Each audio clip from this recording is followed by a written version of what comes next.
beat maker, the hit maker, the hit maker. You know what I'm saying? Ain't nothing but good vibes only around here, man.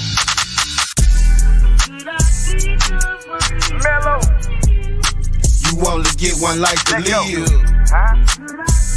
Yeah. And that's ill, the good Lord's willing. Yeah. Huh?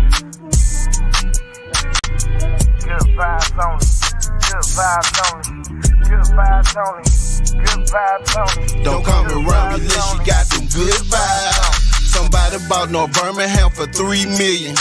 My middle son graduating, what a feeling. Yes. They be spinning, I be chilling, I be winning, Lord willing. I reached the ceiling of $1 trillion. Yeah. From a young ghetto teen to a D-boy dream. College Bill, Las Vegas was the ghetto scene. It weighed us all up. Yes. Job, prison, grave. The difference with freedom or the life of a slave. Ask that nigga smart. You only get one life to live. Huh? Shout out that nigga Demetrius. And that's ill, the good Lord's willing. They be spinning, I be chilling, I be winning, Lord willing. They be spinning, I be chilling, I be winning, Lord willing. Good vibes only. Good vibes only. Don't come around me unless you got them good vibes. Way back in the money trenches, nigga, where we raised at. 9 times out of 10, we was trapping at them dope lads. Straight applying pressure on any fuck nigga wanna hit, Always on it down, dirty money wrapped up all stacks. Been getting it in, we ran it up on them hot corners. Good vibes only, fall back, bitch, you don't really want it. Ducking, dodging 12 on the east, we getting paid on the east. You a lame to the streets, we getting money on the east. You only get one life to live. Huh? Yeah. And that's ill, the good Lord's willing. They be spinning, I be chilling, I be winning, Lord willing. They be spinning, I be chilling, I be winning, Lord willing. Good vibes only.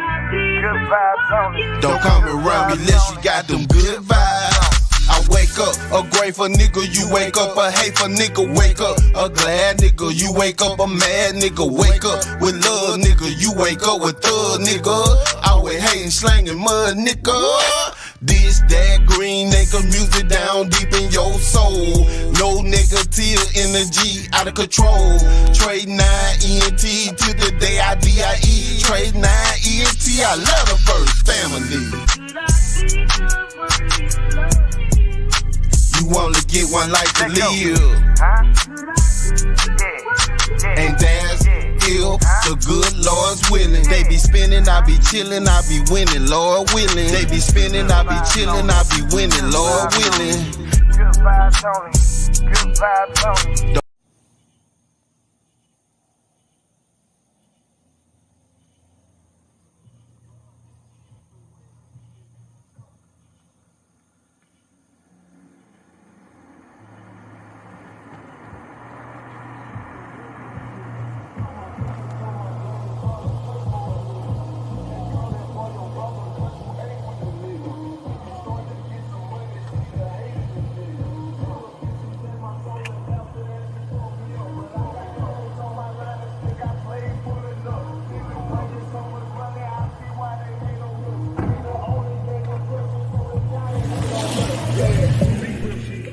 Shout out that nigga chopping this bitch.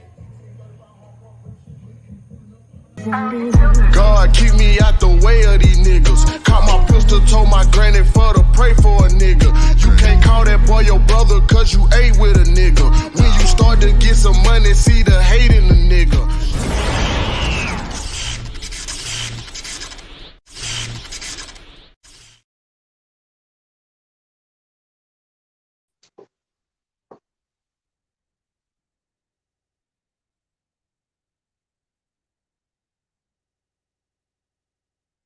No.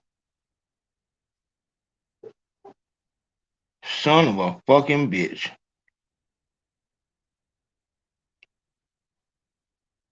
Motherfucker. Can't deal, show. She do it. She called the nigga, let him know, you know what I'm saying, I got somebody want to buy a house, you know what I'm saying, shit like that. He tell her the number and shit like that. So, they set the shit up. The nigga pulled the nigga into the hood, not at Granny spot, but at the next street over. You know what I'm saying? And at this point, we don't know nothing what's going on. You know what I'm saying? We just doing our regular shit. We posted in the trap, you know what I'm saying? And we doing us. So he ended up catching a nigga. He ended up getting the shit in his hand. And goddamn, I guess he pulled the old 1-2 pump fake on him like, oh yeah, this shit right here looks straight, goddamn. Let me go see if my partner wanna go half on it, bro. It's right there, right through there. You know what I'm saying? I'll come right back. So the nigga was green enough to let him do it. So he hop out the car, he come through the cut, and he gone. You know what I'm saying? He gone. So we sitting in the trap. This where we come in. We sitting in the trap. We see blood come running through the trail past the window. He stopped like, hey, well, I just hit a play for a whole zip, nigga. You know what I'm saying? And he keep running. He keep running this shit. So goddamn, we don't make too much fuss about it. Like, no, nigga hit him a lick. You know what I'm saying? Like, okay, I got to holler at him later on and get me some of that or whatever. So he go on, you know what I'm talking about? And he keep going like, bro, I'm going to get with y'all in a minute, bro. I got to get on down right now. So he go ahead and slide out and handle his business and shit. And he gone. So about 10, 15 minutes later, my grandmama old man, he out in the yard, raking the leaves, playing in the garden and shit like that. You know what old schools be on. And a car pull up. Two niggas hop out. That full video. Come on with that bullshit, man. That full video is on the Patreon. All right. So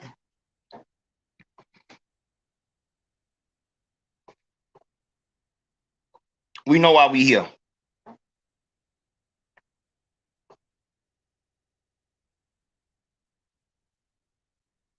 How in the fuck? We know why we here.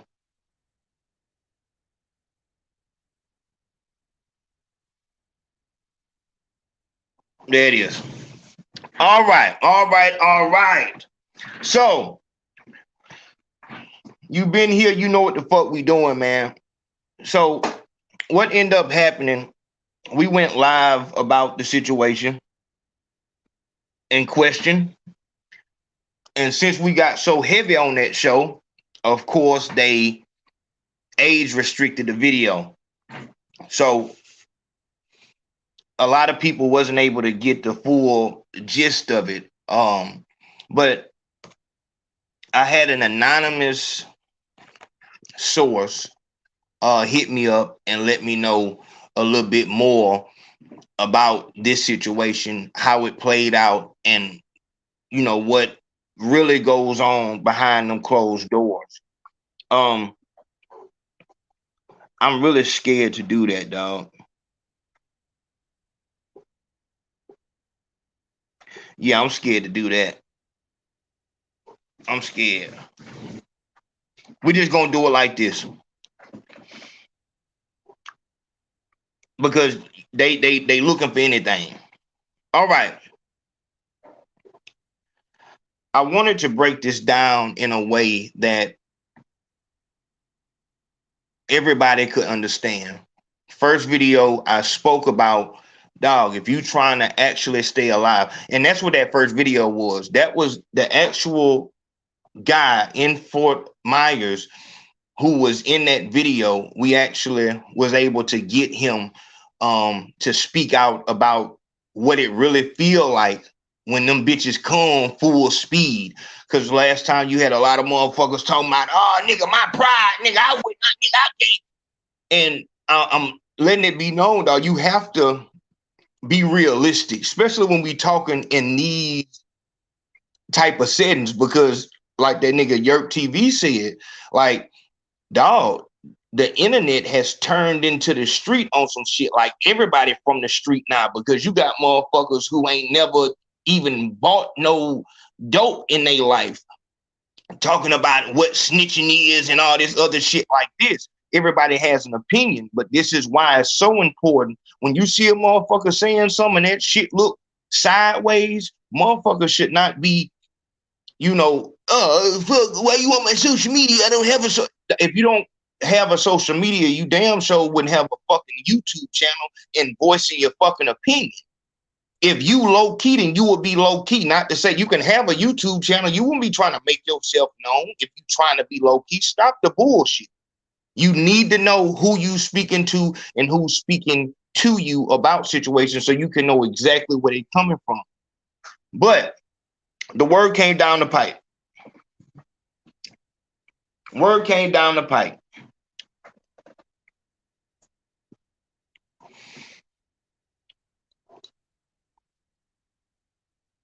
When Tyre was on the ground after they beat him up, hold on.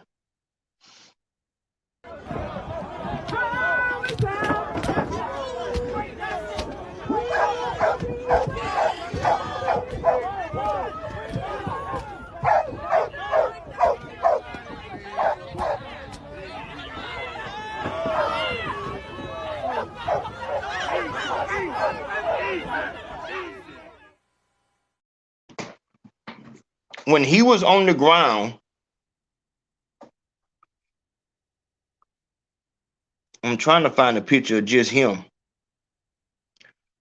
But number two on the top.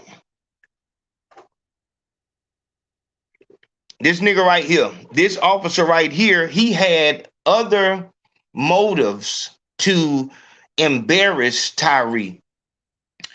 And once that come into play, now we on a whole different situation. Now we looking at this shit totally different.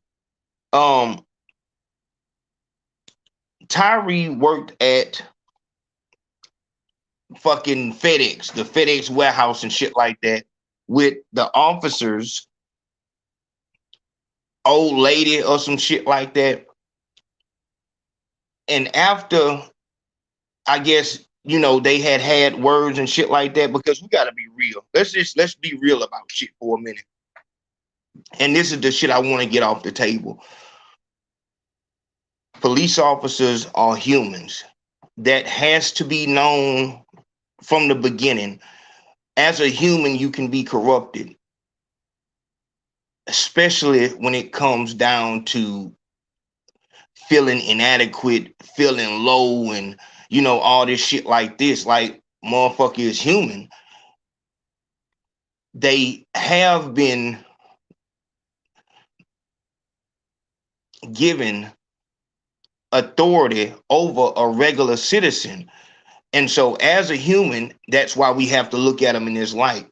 It's not past the realm of belief that a motherfucker could, like, dog, let's be for real. If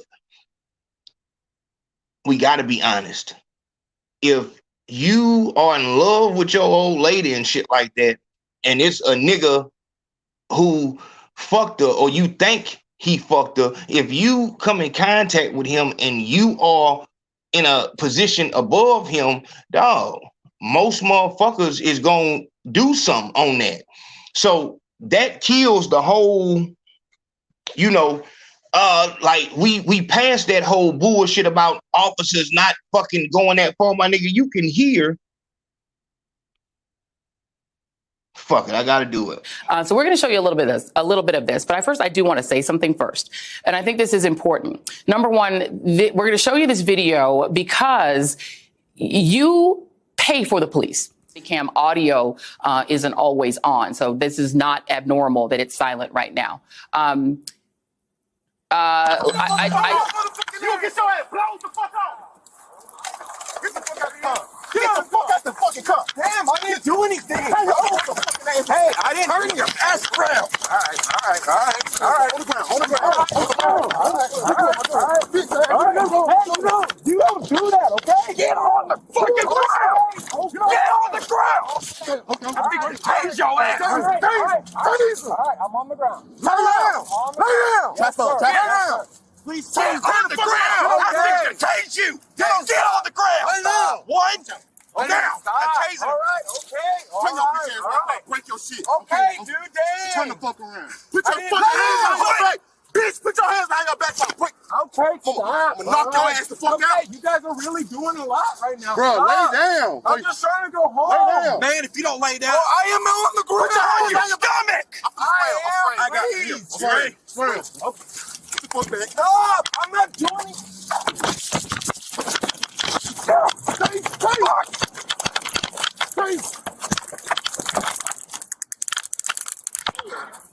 Oh, shit. I'm tripping. I'm tripping. Like, what the fuck? All right. Now, you know, come on, bitch. You know, watching that shit again, dog, it still give you like what the fuck going on, but it kind of like, I need to know which officer was it? Like, which one is this nigga right here? Which one of them is him?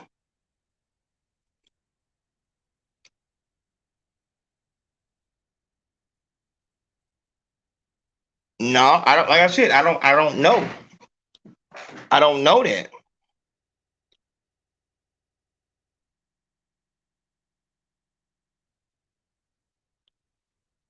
Let me see. So we're going to show you a little bit of this, but I do want to say something first, and I think this is important. Number one, we're going to show you this video because you pay for the police. The cam audio isn't always on, so this is not abnormal that it's silent right now. You get your ass blown the fuck out. Get the fuck out. Dog, it's hard. That shit is a hard situation because there's so much bullshit going on. It's so much bullshit. Nigga moving too much. This nigga got an ulterior motive. And dog, and that's what I really want motherfuckers to look into. Like, dog, you right now, you live in a city where you know a police officer. You know what I'm saying? Like, them niggas, like, you, obviously we look at them different because they have that authority over regular people. But them niggas is on that same shit. And this bring me back to what the fuck I was saying on the first one. Dog, when you listening to, and this, I have to do this. When you listening to these niggas on the internet complaining about American women and all this shit like this, and you know, we going over here and all this other shit like that, my nigga, it's a lot of motherfuckers who feel that way. The reason why it's important for us to identify niggas who are in that basket is because of situations like this.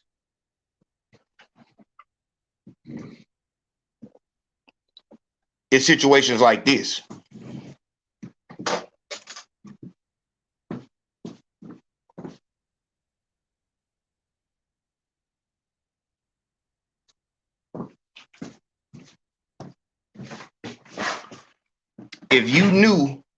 If you actually knew,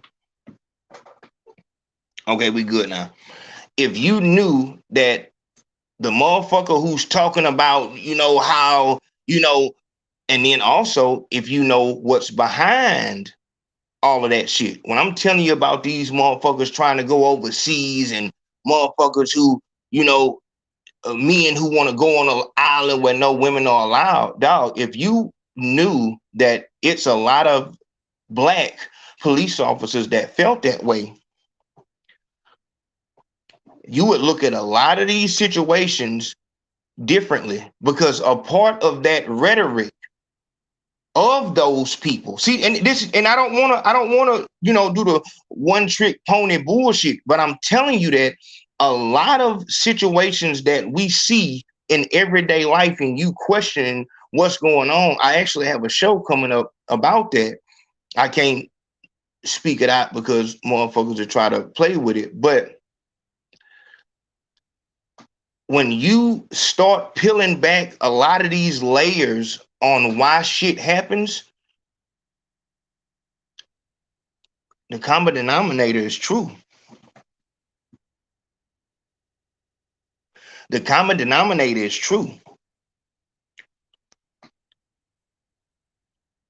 The way that you interact with the opposite sex has damn near everything to do with how you move. I let you know in the beginning that police officers are humans first. Humans. Before they're a man or a woman, they're humans. So everything that a woman goes through, everything that a man goes through, those issues don't go away as soon as they put the badge and the shit on. They still have those same problems that they have to overcome. That goes from drug addiction to not being able to please their wife, not knowing how, having herpes.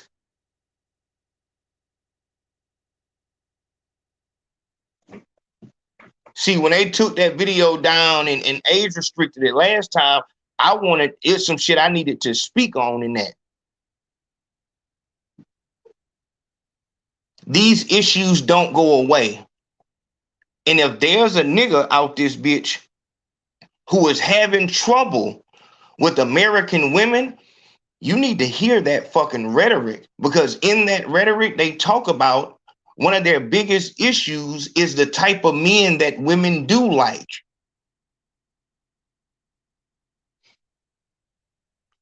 And what type of man is that? I don't want to use this dude right here because I don't think he's a good representation. You know what I'm saying? Like, my nigga, if your bitch was fucking with him, then she just on some nigga, you know what I'm saying? She on some, this the closest thing. Like, if I had anything better, I'd fuck with that, but I have to get the fuck away from you. Humans first. You know how, like, this is what I'm saying. We got to be grown here. You know how it makes you feel when you get that text from that girl and she says it's over, and you actually fighting to keep the relationship going. You fighting to make that shit work. You just took out on the date, just bought her something, all this shit like this. Your life and how you feel throughout the day is dependent upon how she treats you.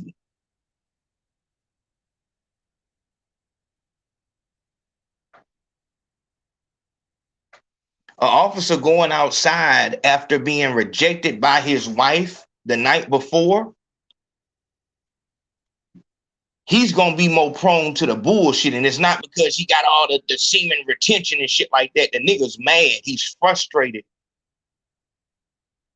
He's having to look at himself in a way that is unbecoming. What I need to say, and obviously this don't go for all, and I want you to remember that all of us have loved ones, people we know that are police officers.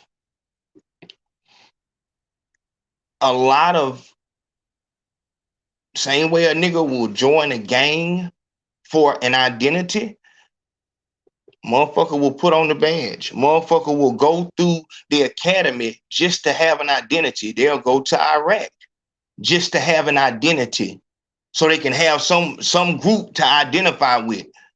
Girls like gang members, girls like soldiers, girls like police officers, girls like pilots, girls like lawyers. For us to throw the real shit out of the window, that would be retarded. We have to be honest. A lot of the shit we do as men is to attract women. Same thing with women, but it's a little bit different. But as a man, dog, that shit is a part of a nigga DNA. Like, nigga, I need to be able to impress a bitch.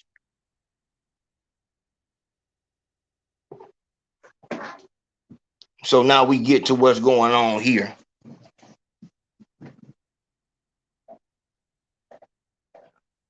Where is that?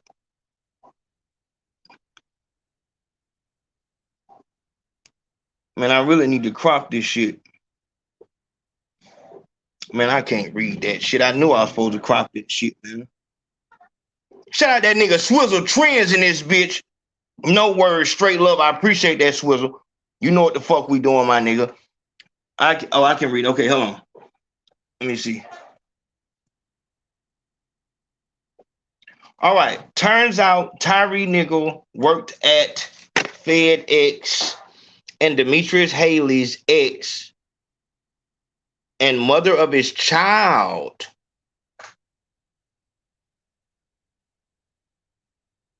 worked at FedEx too.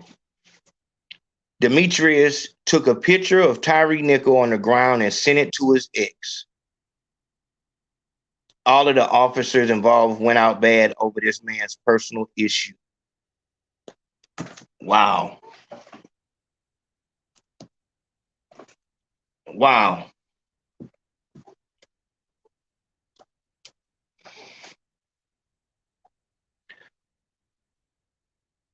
I want to look at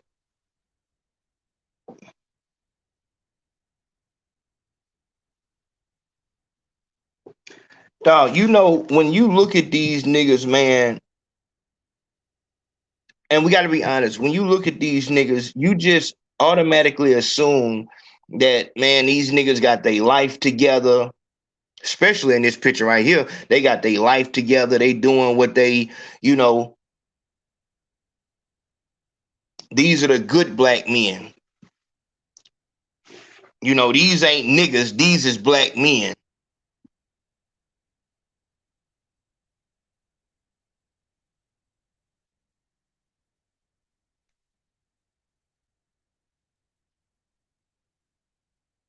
And then you look at them in that light right there.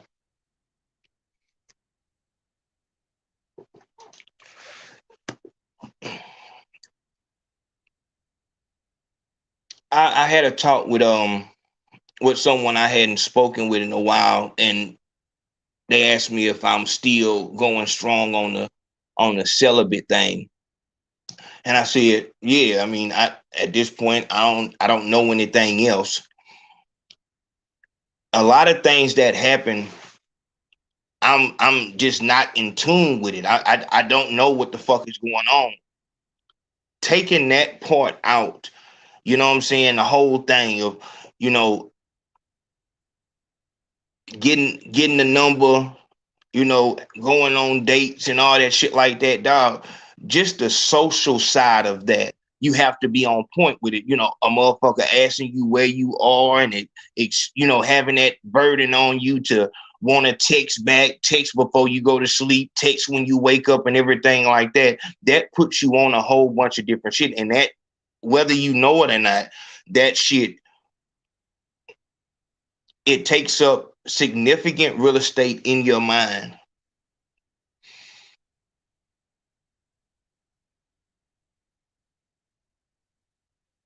Once you give up that real estate in your mind to another person, by default, like, you gonna think about it. You gonna really think about it, and it's gonna mull over your mind.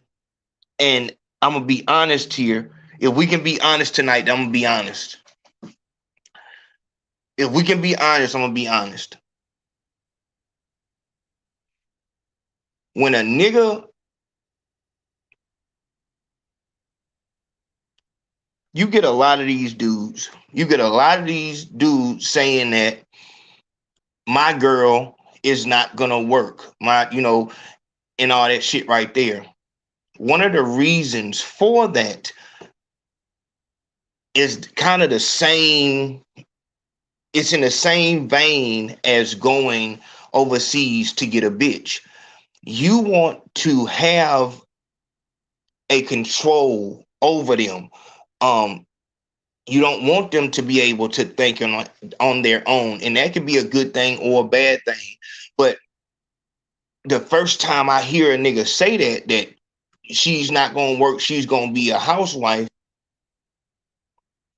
when it first hit my ear, the first thing I'm hearing is you want to turn her into a dependent. And this is how you get that whole court system shit with alimony and all this other shit like this, because it's built into our society that the woman is supposed to be a homemaker. So you can't just throw her back out into the world after you've been married for so long, because she's been doing what she's supposed to do, which is staying at home, taking care of the house as you provide. You have to continue to provide after y'all break up and shit like that. When I hear a nigga nowadays saying that shit sounds like a nigga is trying to put another layer on top of her to make sure, like, bitch, you know, if you cheat, you know what it is. A nigga will go so far as to put cameras in the house. And then that's how you get a lot of these situations where the wife, you got snapped. You know what I'm saying? And that's how it happened, because it's like, dog, all of us in real life, all of us is thinking about, you know, dog, I don't want to do this, but I have to do this to pay this bill. I don't want to have to go over here, but I got to do it to pay this bill. First thing before anything, everybody is human. We're all feeling the same way. A motherfucker would love to just sit back and eat fucking turtle pie. You know what I'm saying? All day long and shit like that. Not have to work and still have everything you want. Everyone would love to do that. This is why it's hard for me to just go crazy on a nothing ass bitch, because if a nigga had a way to lock a bitch down financially for 18 years, motherfuckers would be doing that shit. So you have to treat that just like any other peril or any other danger out there in the world. If you know you going hiking, you take the proper equipment. I don't want to get too deep. I don't want to get too deep.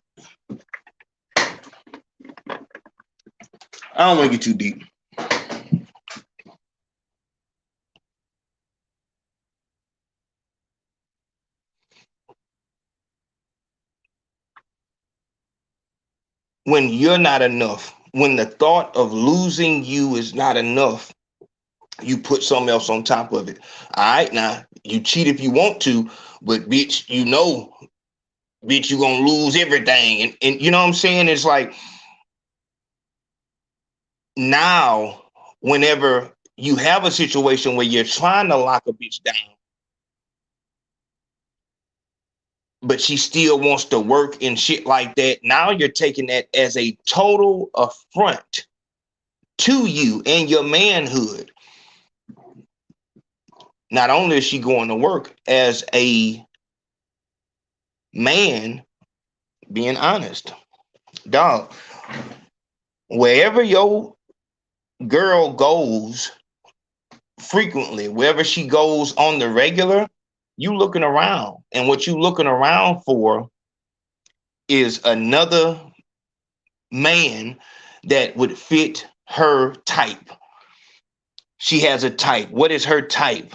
What type of dude does she like? And that's where a lot of niggas get thrown off. It happens the same thing on the female side, but it's, like I said, it's a lot different. But you looking around, you trying to see, all right, which one of these niggas, you know what I'm saying? Which one of these niggas is my competition in here? Who in here could tempt her to fuck over me? And once you find that person, now comes the put down. Now all of a sudden you want to come in there and bring her food, and you mugging niggas and trying to, you know, yeah, nigga, I might need to run your ID and telling little jokes and shit like that. All of a sudden you want to fucking come in this bitch and play fucking, hey, man, it's slapbox. You then became a fucking comedy hype fucking, you know what I'm saying? You didn't, you know, all this other shit. Because you're trying to take whatever she finds attractive about this nigga, you trying to kill that shit. When what's supposed to happen is she's supposed to be so content and so satisfied with you to where it doesn't matter what type of shit a nigga got, it can't impress her. And this is why I talk to you niggas about that money shit.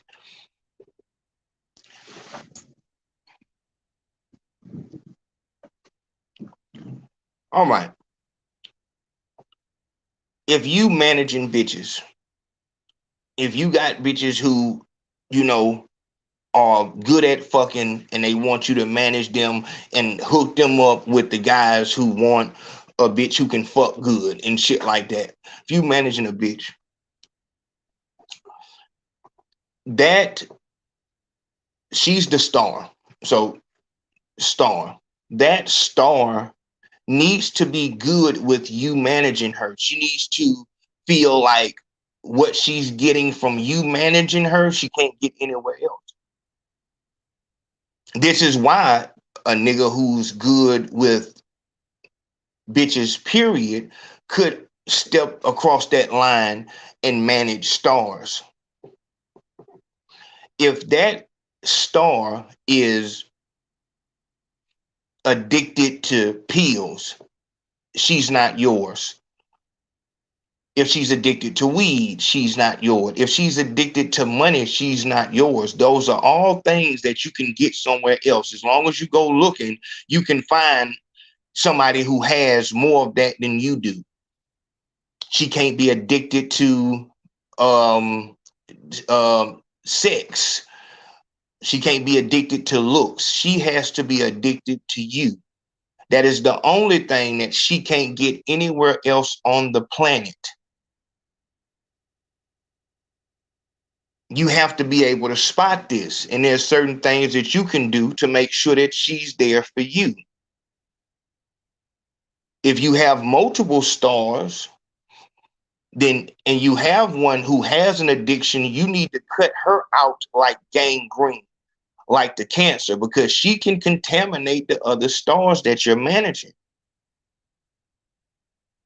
See, when you go and play these gangbanger, police officer, Marine veteran, you start playing them type of games and find your identity with something that is outside of yourself. My nigga, you round this bitch, you trying to fucking beat this nigga head in.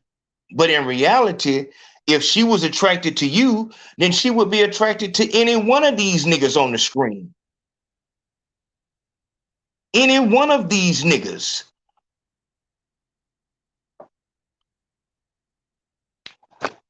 My nigga, mother said, if you have to beat her, you don't need her. There is no way that you're going to do anything to her to make her stop yearning for someone else. Once she has that in her mind that she wants somebody, it's you trying to hold down water. You know what I'm saying? You trying to suplex water. You're not going to be able to do it. It's impossible. Once it's in the mind, it's over with. The body is going to follow. It's going to map out, once again, humans. There's a reason why we're number one. And you know, you got gorillas and giraffes and elephants, hippos, rhinos. They way bigger than us, way stronger. It's our mind that makes us the apex predator.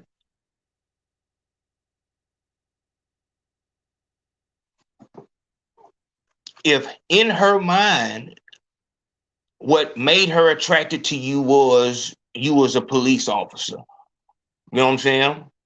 Once the thrill of this police officer wears off, she's going to the next one, and the next one, and the next one. This is why I tell you about the other races.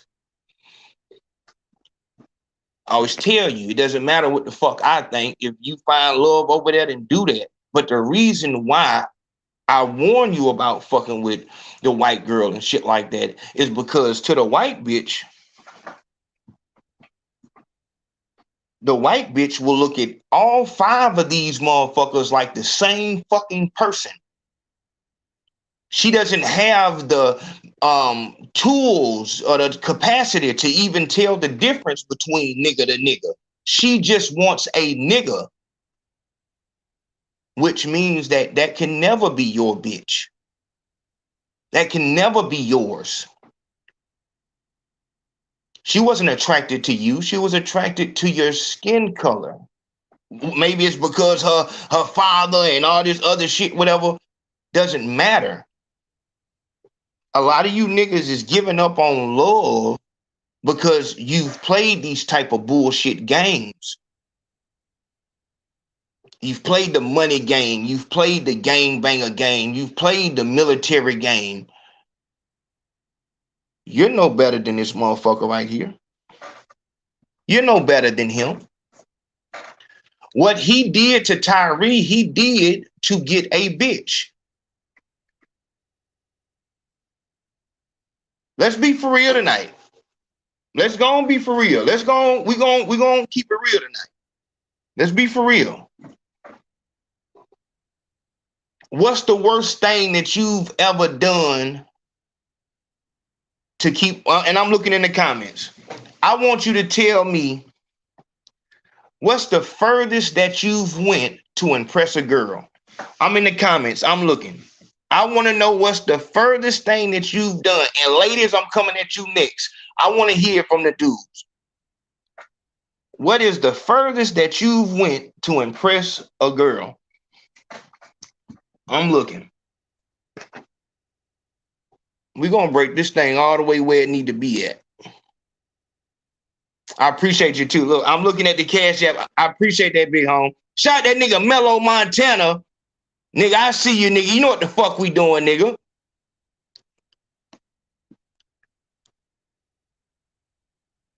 No word. Hold on.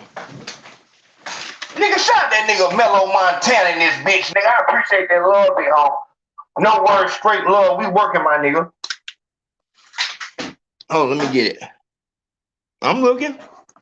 I went and got a new whip when my money was funny. Ooh, Lord. Nigga, shit. That nigga, you got it better than me, nigga. I would have had to just try to beat a nigga ass up instead of ooh, Lord. I fought my best friend because he was in a swing and she wanted, he was in a swing she wanted when I was in 4th grade. Damn, my nigga, not your best friend, my nigga. God damn, man. Nigga, you went too far.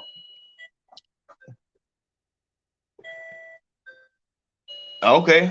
Hold on. Shout out that nigga Jay Sean Brown. That's the nation comedian right there. Jay Sean Brown said, I took a chick to go see New Edition on the first date.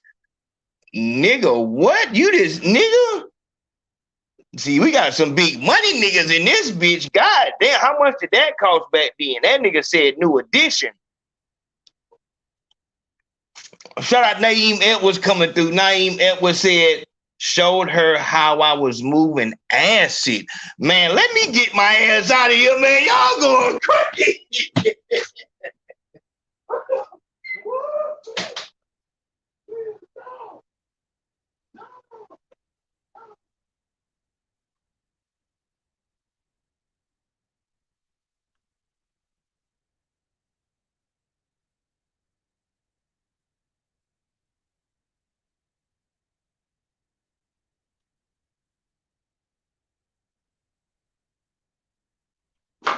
No, I'm still looking. Hold on. Let me see. Hold on. When Jay Sean Brown came back and said, that was, nigga, no! That was last year in Houston. And dog, on some real shit, dog.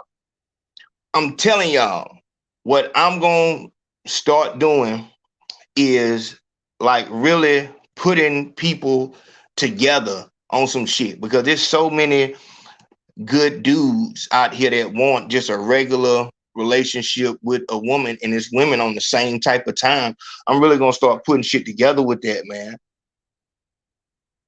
That nigga said that was last year.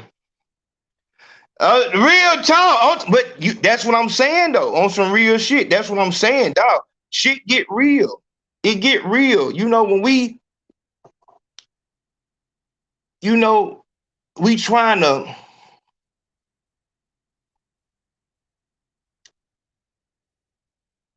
on some real shit, dog. And I've said this multiple times. The whole reason why I'm, able to speak freely and, you know what I'm saying, have this level of confidence and all those things is off of the way that my relationship with females. If I don't have that, dog, I feel like that's 75% of my personality. without being comfortable around. Let's get to it. We all feel this. Once again, going back to being human, we all feel this. We're here, whether no matter if it's you like white girls, you like dudes, whatever it is, you feel like you supposed to be with someone. You know what I'm saying? Before anything, you supposed to, like, you want love, you want to be wanted. This is why when we're young, you know, the child wants attention and shit like that. So we yearn that.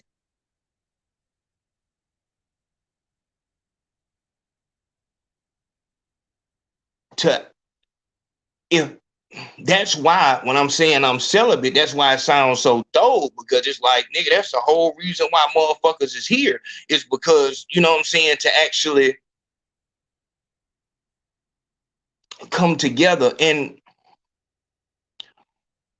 motherfuckers do go too far when you young. You know what I'm saying? Like Big Homie said, I pushed the nigga off the swing for that girl. I knew that I was supposed to, you know what I'm saying, it was something with her that, and that's why, you know, that energy, I don't go into energies and shit like that, but dog, it's something that no one has to tell you. You already know it. This is why for us fathers of little girls, nigga, we dreading the day. You know what I'm saying? But as we get older, you feel like that's supposed to go away. You know what I'm saying? The childish things that you would do for a girl and all of these things. But all you have to do is look in the comments. All you would have to do is look out into the world. Wars have been fought and won for the courtship and for the attention of a girl. Women have ended men's lives in the most horrific ways in the pursuit of love. When she feel like her husband he's not doing it for her no more, she will, with the nigga, whatever the fuck he look like, whoever the fuck he is on the side, she will poison this husband to death and and it's happened plenty of times, call the new nigga over so they can chop the body up. Dog, the shit it's real shit. And so, you know, when I didn't come out saying, nigga, I said it first, nigga, I said it was over, bitch. It's not important.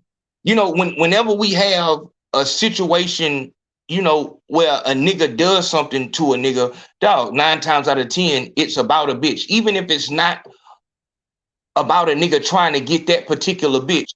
Have you ever seen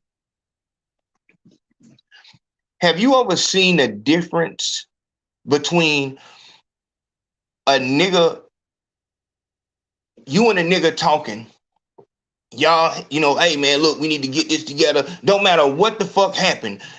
2 niggas talking, it's all good. You put one bitch walking by, put a bitch there, let her walk by, dog, you will have gunshots. This is why when I'm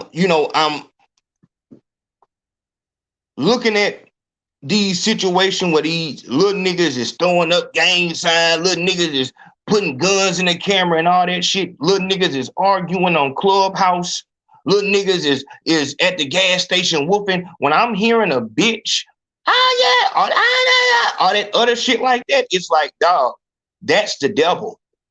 That's the devil, because that bitch, it's a video where Casanova is getting into it with a nigga at the gambling table, and somebody said, there go the police and shit like that, and throw some shit off.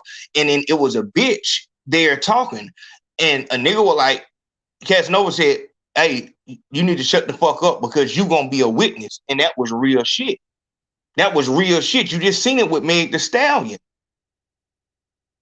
It's been, dog, throughout the streets, it's been plenty of bitches who turned full state evidence, and they was the real deal driver. Not only the driver, but they was the reason why the murder took place. The nigga was murdering the other nigga because the bitch came and said he did something to her. Don't make me get started in here now, nigga. Don't make me get started, nigga. Big Face Podcast, who on the line? Hold on. Say it again. Hold on. This is Jay Sean Brown. Ooh, Jay Sean Brown in this bitch. Nah, man, I'm just trying to tell him something, man. What you think? Man, I had to call in and explain my situation though. It ain't bad as the thing though. But it really was the first date though. But I had already met. I was in Houston doing stand up, and it's like a group of chicks that was having a podcast, and so I'm like already getting at them like on stage, like which one is single? Okay, that's the one that's single. But I had went back to California for like 7 months. And then I found out about the concert. I already knew I was about to move back to Houston 2022. So I went and got the ticket. I went and got V1, and then I didn't know what I was going with. But I'm putting it on Instagram. Like I'm going in March, you know, all this and that. I noticed she kept liking the pictures, hitting me on the inbox.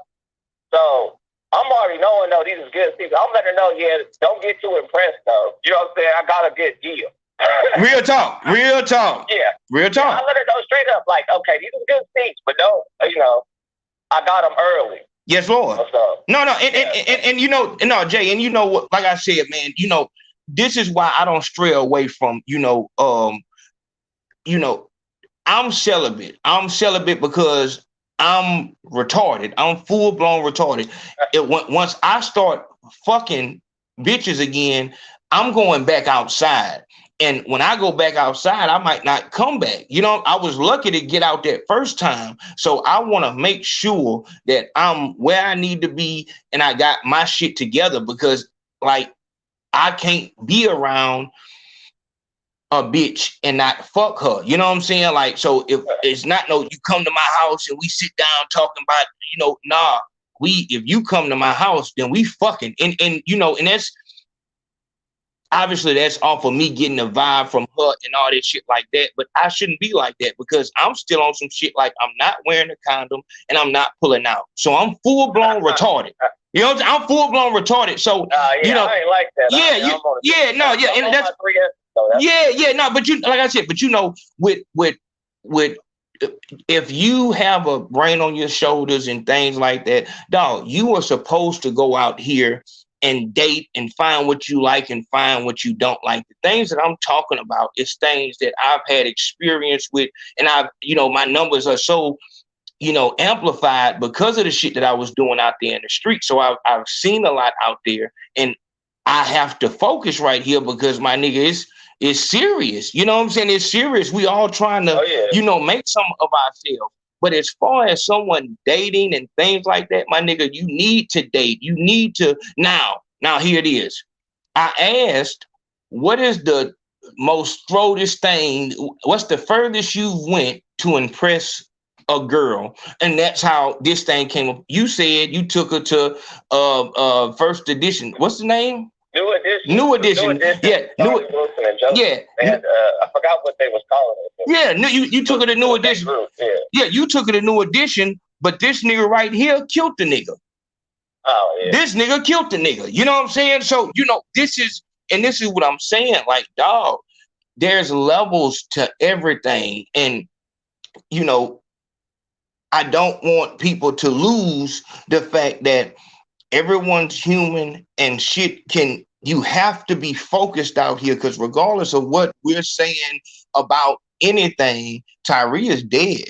You know what I'm saying? And now this word come down, it's like, damn, nigga, if Demetrius did, and this is what shit get crazy at, if this nigga right here wouldn't have had, if his baby mama didn't work at the FedEx with Tyre, would he have been the one who stopped the whole situation? Would his, stand up for black men, would that shit have kicked in? Because we know that our logic depends on, which is what we can see clearly right here. Without Tyre having any type of relationship with this nigga baby mama, he looks at him a totally different way. But as soon as that girl is in between them and they're locked into this triangle of love, my nigga, it's only one option. I got to knock you out the box. I don't want a motherfucker to take my words of man, I ain't finna fight over no hoe and no shit like that, my nigga. Dog, it is natural as a man or as a woman. When you have your eyes on someone, like you got a crush on them and shit like that, damn, I want her. But there should be something inside of you that says, I'm not going to allow this man or this woman to make me fucking get into the fucking Roman Coliseum and fight to the death for their pleasure. That's what that is. You know what I'm saying? Like, dog, you know, Jay, with what you saying, man, I got my tickets on sale. What that is conveying is, oh no, sweetheart, I don't want you to think that goddamn I'm up this bitch big money. You know what I'm saying? No, hell no. I let her know from the jump. From the jump. That's a good seat, but I got them for $300.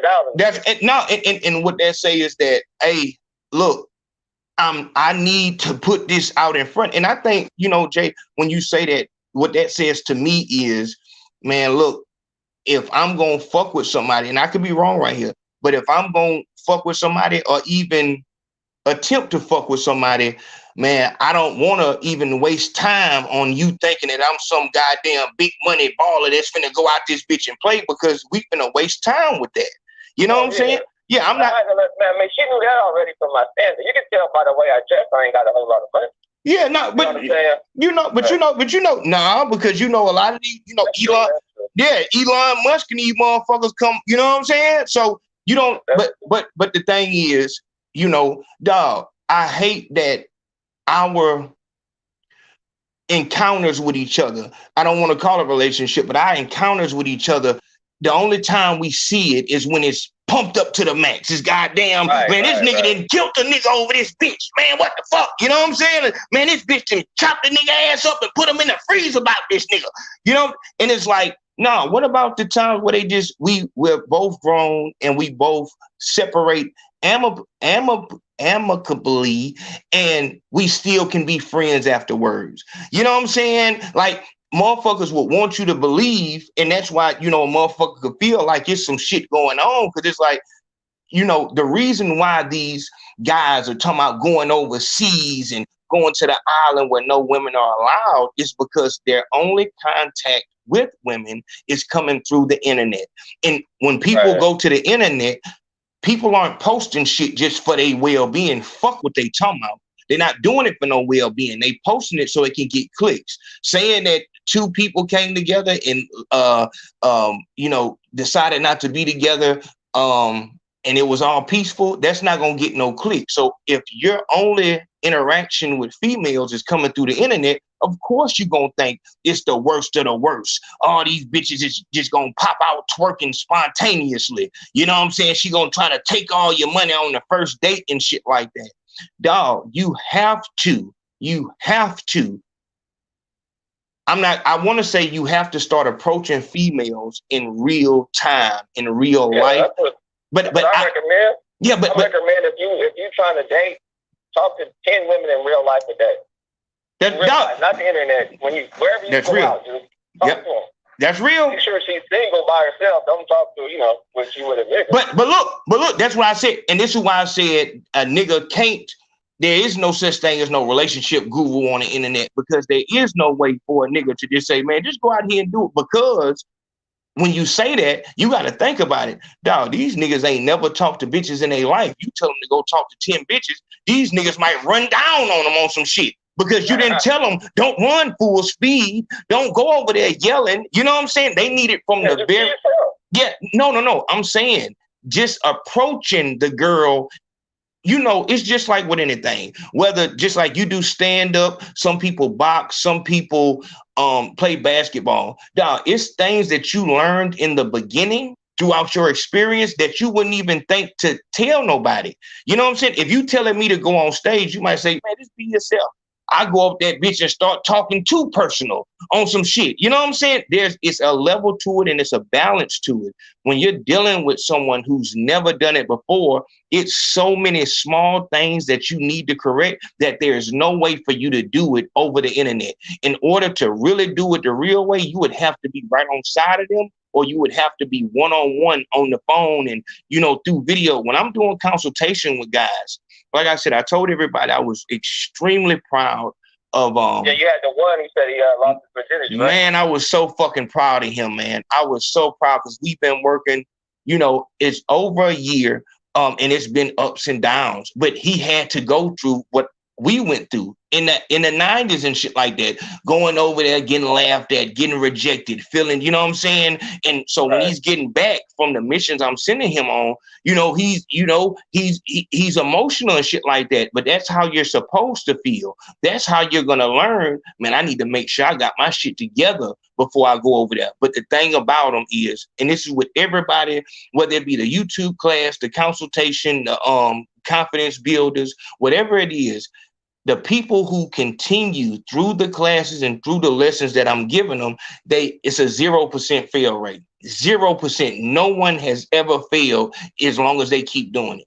What you do the YouTube thing, dog, you gonna be pushed to the utmost about, you know what I'm saying, doing this YouTube shit, because that shit is really, it's demanding, especially if you are already grown. It's demanding, but actually getting back up and going and going and going and keep going, you're gonna get it. But what ends up happening is a lot of these guys, they'll go out there one time, attempt, I'm gonna go out here and try. They go out there and attempt, and maybe they get a bad, outcome, and now they come back to the internet, fuck these fucking bitches and all, I'm just gonna get a fucking mail order bride and all of that shit. It's like, dog, there is nothing that you're gonna be able to get better at by not doing it. Chael Sonnen said that. You're not gonna get better at anything by not doing it. There's nothing that you're gonna do for the first time and you're gonna be a pro at it. My nigga, you've went this long without your fear of being embarrassed, your fear of being laughed at has kept you from approaching women. So now you're trying to start it in your 30s. Like I said, I've had guys in the, confidence class that are well past 30 years old.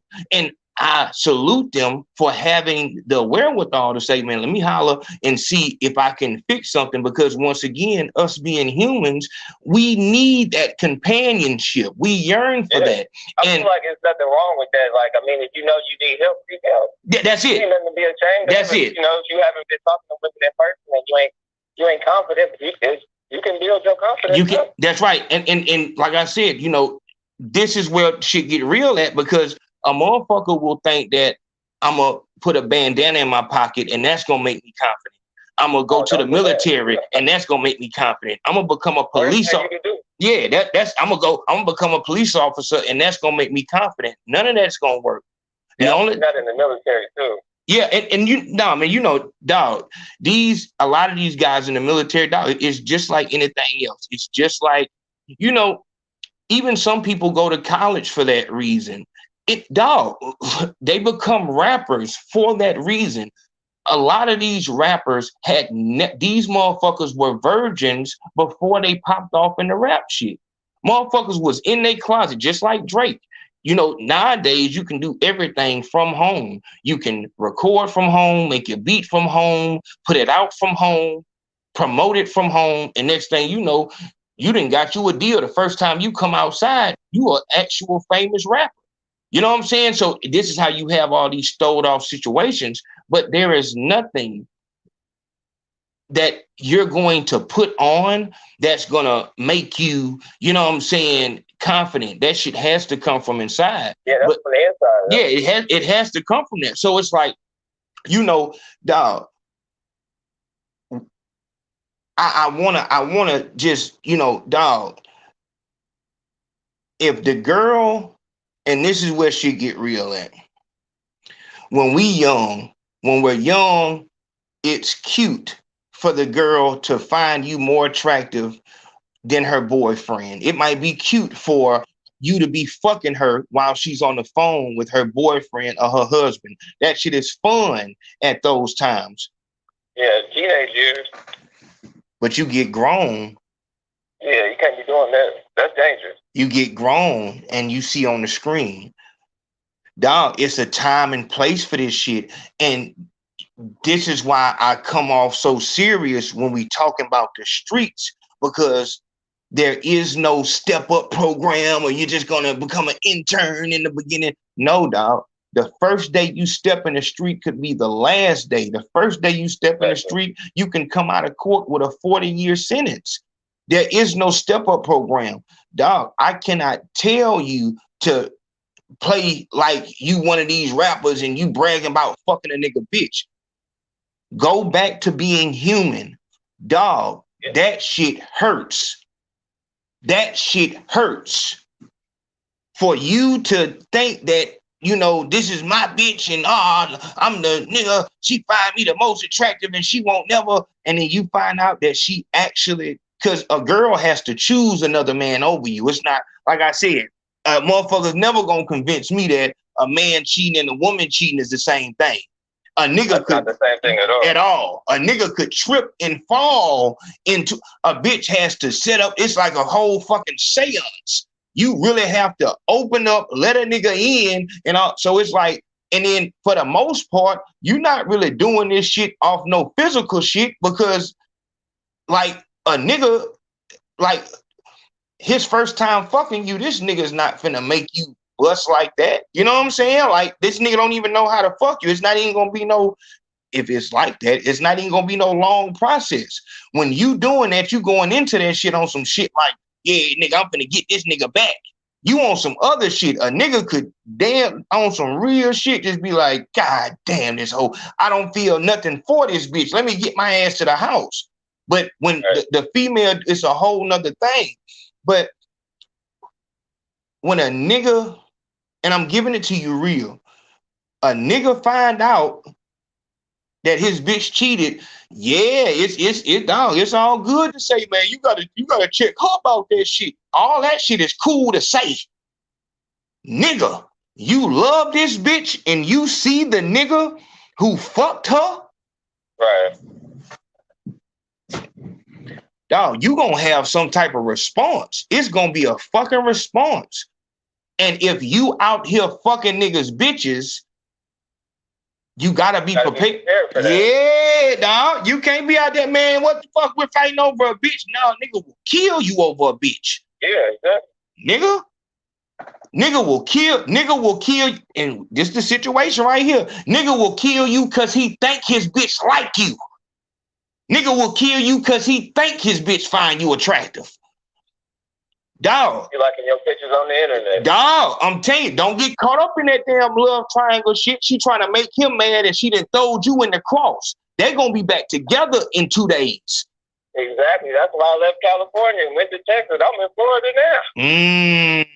I'm on my 3 years, though. I ain't gonna lie. I'm gonna get up out of here, though. I appreciate it. It's been times when I had like relapsed, and I'm like, I'll just cut all the shit off. I'm like, I can't listen to AL because he on his sober shit. He keeps talking about get the shit together. You know what I'm saying? I'm thinking, and I can't listen to it. No, that shit. When you see me back, and I'm back on the Patreon, let you know I'm straight. I'm on my straight. You on your shit? Okay, I'm getting my shit together. Man, turn the fuck up, man. I appreciate that, Jay. That's what it is, really. Hey, that love. You see me around, I'm on my shit. You on your shit, my nigga. We know what the fuck going on. I appreciate that, Jay. That all love. right, man. I'm about to get up out of here. I'm gonna keep watching, though. All right, that love. All right, man. Yeah, man. We gotta, and I feel like, you know, we really gotta be honest, man. We gotta be honest about this type of shit, man. And we gotta really put it in perspective.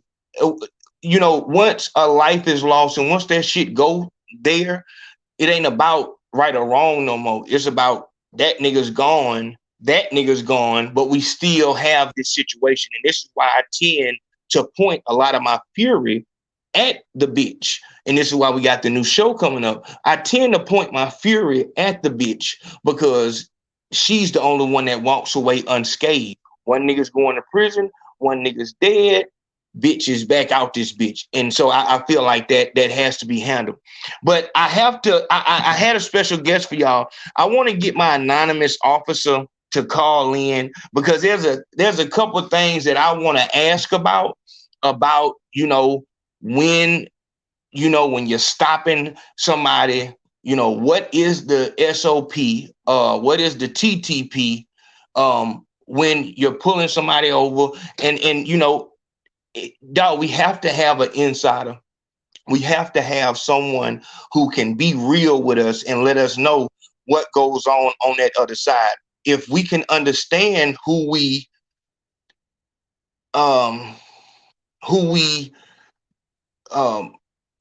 think our enemy, if we can understand our enemy, we can then, you know what I'm saying, find out how to defeat them and shit like that. So I want to get that done. So big homie, go ahead and call in. Let's get that handled. Man, shout out to that nigga motherfucking, oh man, hold on, man. What the fuck going on? Nigga, shout out that nigga motherfucking, that what? Antoine? What that say? Antoine or Antoine? I don't.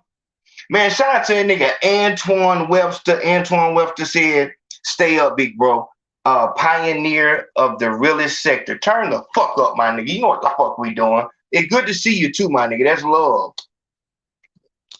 Oh man, shout out Naeem Edwards, dog. For this show go off, we are gonna talk about Naeem Edwards, nigga. For this show go, big homie, go ahead and call in.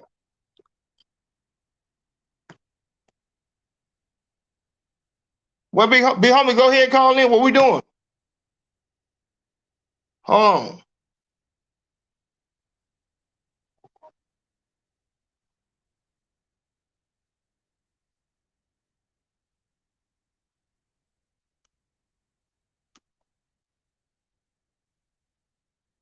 Yeah, go ahead and call in. What you doing?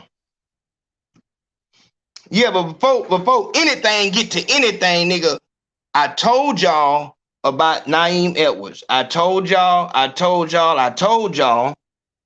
what it was gonna be, and y'all didn't want to hear what I had to say. Y'all didn't want to hear me. Man, when Naeem, did you be on? Hello? Yeah, this okay, all good. I got you. Hold 1 second. Yeah, but I told y'all that Naeem Edwards, and y'all remember I was the one who told y'all that Gauntt was the future. I was the one who was letting you know, dog, that nigga got, you can see when people have that. But Naeem Edwards, this is, I ain't gonna lie. You know, the black poll, let me talk a little bit. Obviously, the black poll was there's never been anyone who has been monetized faster than him. That was, you know what I'm saying, done deal. And he's already halfway there on his new channel. Never seen that before. Anybody get monetized, I think it was 4 5 months, just gone. Naeem Edwards. I'm gonna be for real. I'm gonna be for real. I'm gonna be for real. Dog.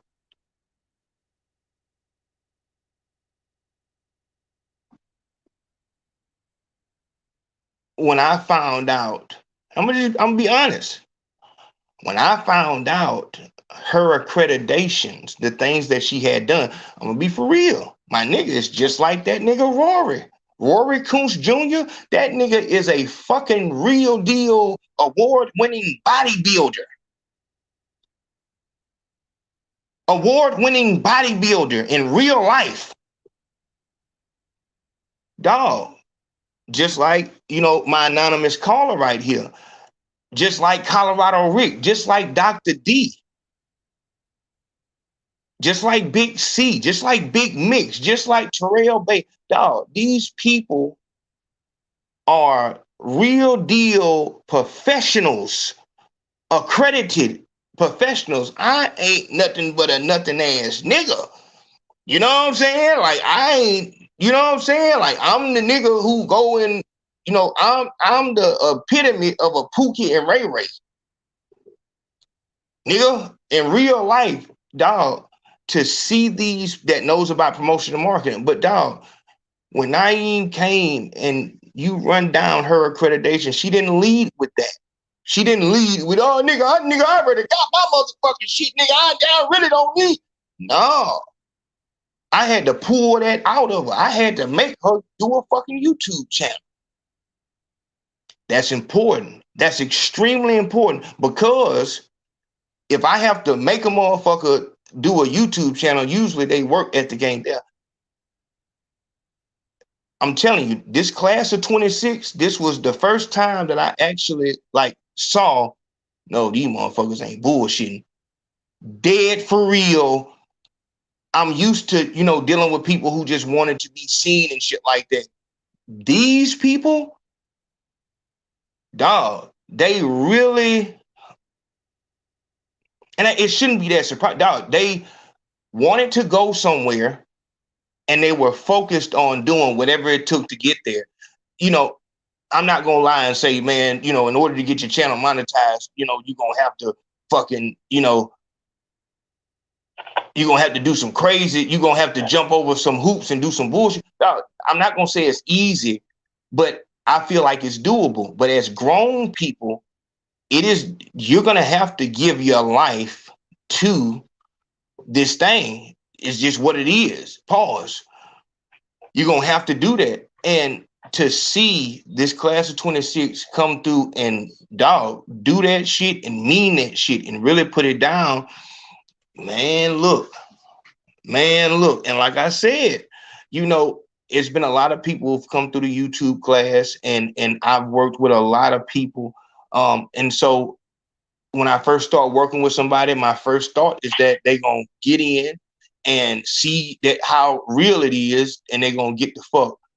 Man, look, this is why I'm saying that. So it's not just that she's accredited, but that is something big, because being honest, I was damn near like, God damn, shit, this motherfucker that got video game accreditations, got commercials on the Super Bowl and all this shit like this.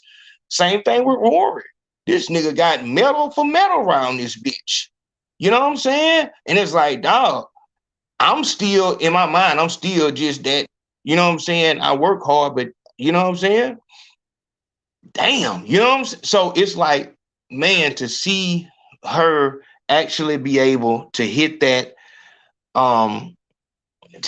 milestone, man, I'm gonna be honest, I was so heavily, you know, D Rose, him being monetized, that was, I think he was the first out of that class. Yeah, I think he was. For him to get monetized, you know, we got a whole nother, you know, thing coming on that. Black Poe, I didn't even have a chance to worry about him because he was already gone before I like, God damn. But with Nay, I was there day for day watching, you know what I'm saying? You know, when I first got my first, you know, first channel monetized, this channel, every day, man, I still got the board. I used to write like February 2nd, 2017. I got 21 subscribers. February 3rd, 2017. I got, you know what I'm saying, 82 subscribers, and then just go like that. And I just wrote on the board and shit like that. To see that slow grow, and also, dog, it is, dog, to see somebody, all you need is this. So YouTube, make no mistake, YouTube is the hardest platform to get anything going. Fuck what anybody's talking about. It's the hardest. And that's why motherfuckers don't, you know what I'm saying?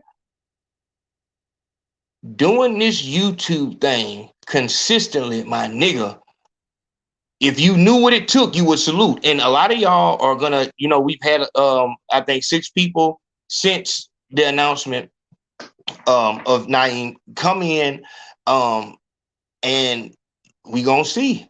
But it's not just, you know, motherfuckers getting monetized. It ain't that, dog. It's real deal work. It's real deal pain.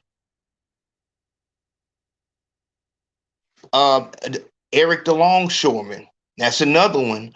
That was another channel that I was watching heavily, because obviously y'all know I want to diversify everything I do. I don't want to have everybody in the hip hop culture. I want somebody over here, somebody over there. And like I said, man, it's been a journey. I watched her walk down those 9 months, walk it down. Not one time any complaint. And you know it was, you know, affecting her life, because if you had to do it, like if I told you what the actual, you know, format was, and you knew what you had to do to keep up with your progress, my nigga, you wouldn't be able to do it. You go look at those videos, and every one of those videos follow the 4T method created by Tactical Operations. Every one of them, thumbnail, title, tags, you can't see the tags. And it's time, you can go look at it. You know, and I like I said, I'm just so proud, man. I'm so proud. I'm so happy. She was the last one out of the class of 26. And so that opened the door to the new class of 27. And we'll see if we have anybody come out of that one that you know, work hard. But I'm gonna say, man, the class of 26 was the first class that I really but like I said, this was, you know, me looking at it like, dog, I only want motherfuckers who really want this shit. You know what I'm saying? Really want it and actually have a talent. You know, I'm gonna say this. Let me say this too. For those of you who were on the outskirts of the class of 26 and shit like that, I want you to understand that, dog, the people that you see, you know what I'm saying, have accomplished this goal, the things that you know, the things that they had to do, everything that you had a problem with, they went, and this goes back to what I was saying in the beginning. Everybody's human. Everybody's human. So everything that you went through, they went through, and not a fucking word. Not a word. Not a fucking word. So it means a lot to me, because, you know, for a while, you know, motherfuckers would have me thinking that I'm just pushing too hard, and this shit is just, hell, fuck no, it's not. It's not too much. This is what it is. This is what it has to be. If you want this, then this is what you're going to have to do. And they put it down, man. So, you know, the class of 26 has a very big place in my heart. I want everybody to go to Naeem Edwards' channel. I want you to show her love. You need to give her a hand clap and all of that. And once again, one of my biggest accomplishments, I say this to y'all, dog, if a motherfucker has to know that, oh, nigga, you know, it's the first time I seen this, dog, I knew that I was doing my job correctly in 2020 when RemD was already monetizing already. He was already doing, it was after the Doc TV interview that I set up, and his shit, he did the highest numbers on that page. I went in RemD's comment section under a video he did, and motherfuckers didn't know who I was. They didn't know who the fuck I was. They didn't know what the Big Facts podcast was. That's how I knew I was doing my job correctly. If the only way you can, you know, get somebody somewhere is by you, everybody that comes over there has to come from you, you ain't do your job correct. Like, if you know what you're doing, you should be able to play the background, and they take the format that you've created. It shouldn't have to be, hey, look at this, dog. Dog, you go over there. I don't know them people. Them people don't know me. I'm talking about Naeem Edwards. I told y'all, and I damn sure told y'all people from Virginia, you might want to tap in. And now, whatever she want to do with y'all, she can do with y'all. She did it I'm talking about real deal muscle by herself, and pushed that shit. Not once, not a word ever. And just so we understand what's going on, I'm gonna say this. One of the formats of, you know, as far as the 4T method, tags, time, thumbnail, title. One of them is time, and time is you have to know when you have to upload. One of the cycles, let's say it's 3 cycles. One of the cycles is 48 hours. So that means every other day you have to upload. I'm not gonna say no more. I just know, you know what I'm saying? She handled business, man, and didn't complain once. So I'm extremely proud of her. And I'm just, like I said, coming off of last year, man, No Negative News November campaign. That's what I was working on. That's what I was working on, man, working with that class, because I believed in that class so much, and they're going to go on to do very big things. Everybody, the second thing, everybody in that class has 2 channels.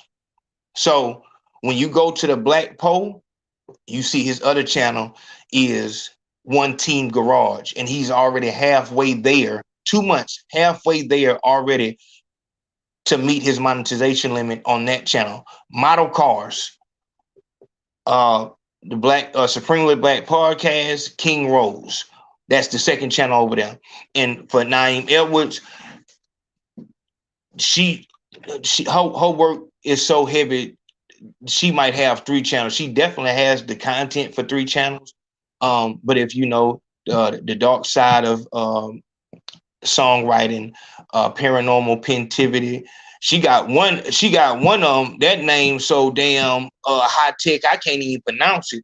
But like I said, shout out to Naeem Edwards. I'm extremely proud of her. And there's no doubt about it. She's going to be a problem.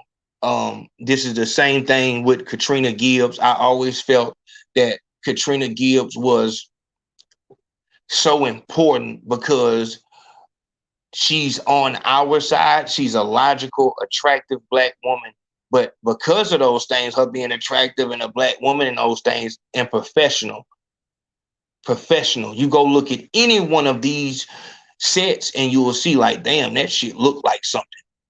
That shit look like something. That shit ain't just some thrown together shit. Every one of them is looking professional. They can go on TV right now. But Katrina Gibbs, I felt like she could go places that I couldn't. You know, they're not going to let me, but she can go work for BET, work the red carpet and all that because she has that appeal. That's the same thing for Naeem Edwards. The shit that she can do, I can't do it. Brim can't do it. You know what I'm saying? She has the potential to real deal. And I'm honored to have worked with these people. Everybody who's came through the class and achieved their certificate. Everybody who's came through and reached their goal. As I said, this is the only thing that really kept me focused last year when we was going through that No Negative News November, to have this class of 26 doing the thing they were doing. And like I said, you can go back and look at the numbers on those videos. Them numbers ain't no big fucking numbers. You know what I'm saying? But motherfucker kept pushing forward. So shout out to Naeem Edwards. You know, I'm not going to get emotional on here, but I'm so fucking honored to have, you know, worked with her in the beginning of her YouTube career. And I can't wait to see what she does next. So shout out to her. Everybody need to give her a big hand.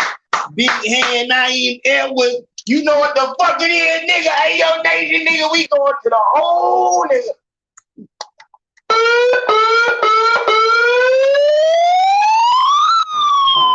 Yeah, nigga. Turn the fuck up, nigga. I'm talking about the real way, man. Real talk. Without the name ever, man. All right. Now let's get to it. Let's rock out. All right.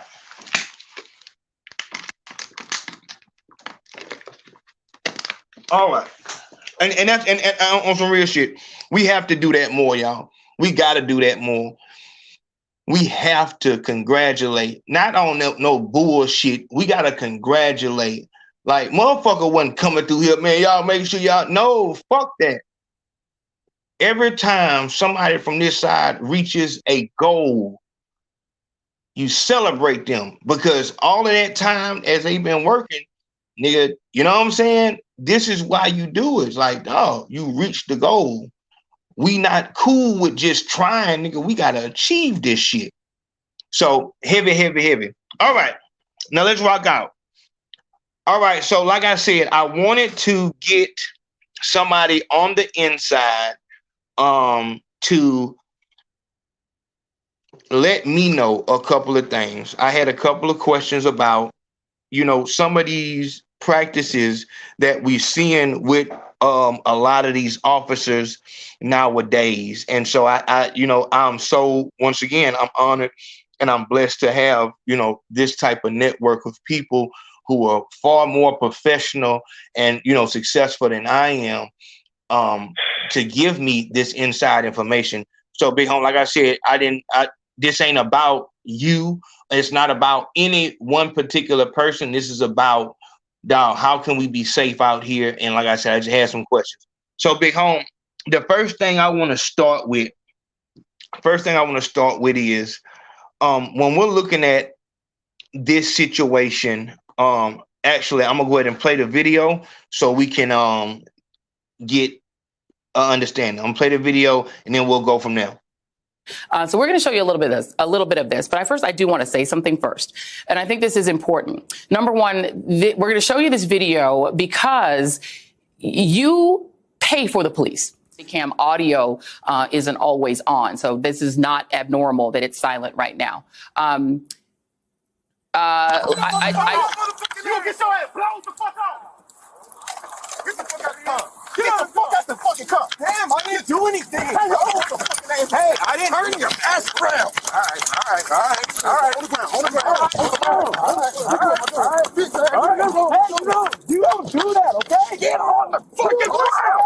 Get on the ground.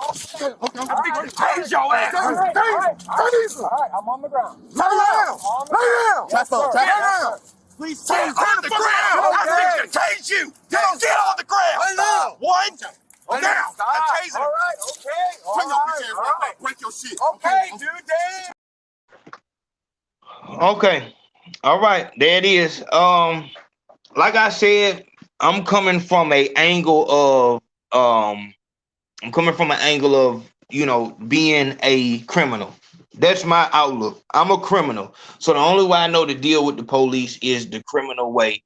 And if I get pulled over as a criminal, I'm going to make a decision to either keep driving until I can throw the shit out the car, or I'm going to stop the car, or I'm going to keep driving and jump out that bitch, or I'm just going to give up. The first question I have, with this type of situation, you being a black, someone in that law enforcement realm, have you ever had a situation? And like I said, everything is anonymous. I just want us to be real. Have you ever been involved in a situation like this? Not like that. Okay. Now we've been in a situation where there's been chases. We've had felony takedowns and stuff like that.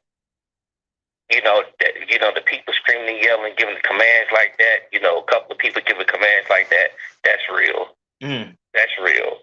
And sometimes people can get confused, who they don't know who to listen to. Mm-hmm. But then again, sometimes somebody on the scene got to tell everybody else, like, hey, we got it, calm down. And somebody just got to take control and just cuff the person and just do what they need to do. So tell me this, when you look at this video, what's the first thing that you noticed that was done incorrect?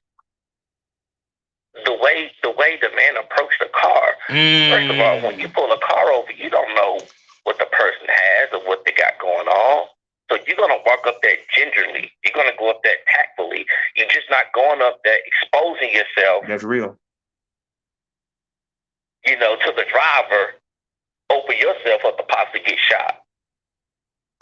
So when I look at that and I look at it over and over, I'm like, they knew exactly what they were going to do. They knew they were going to do without the car and do all that stuff. And you right, you damn right. They did go to that damn window like it was like a motherfucker just knew that he wasn't a threat. And that's dope. Like, went to the door, opened the door, we're gonna pull you out. Like, not only did we know what we finna have a party on you, and that's the next question I have. Gonna throw a party on you, but nigga, you ain't no threat at all. You know what I'm saying? It's like, dog. The only reason you go carry that, you go carry yourself like that, if you got extra guns behind you, they ready to let it go. And it was a lot. By yourself, you're not doing that. See, and this is where we get real at.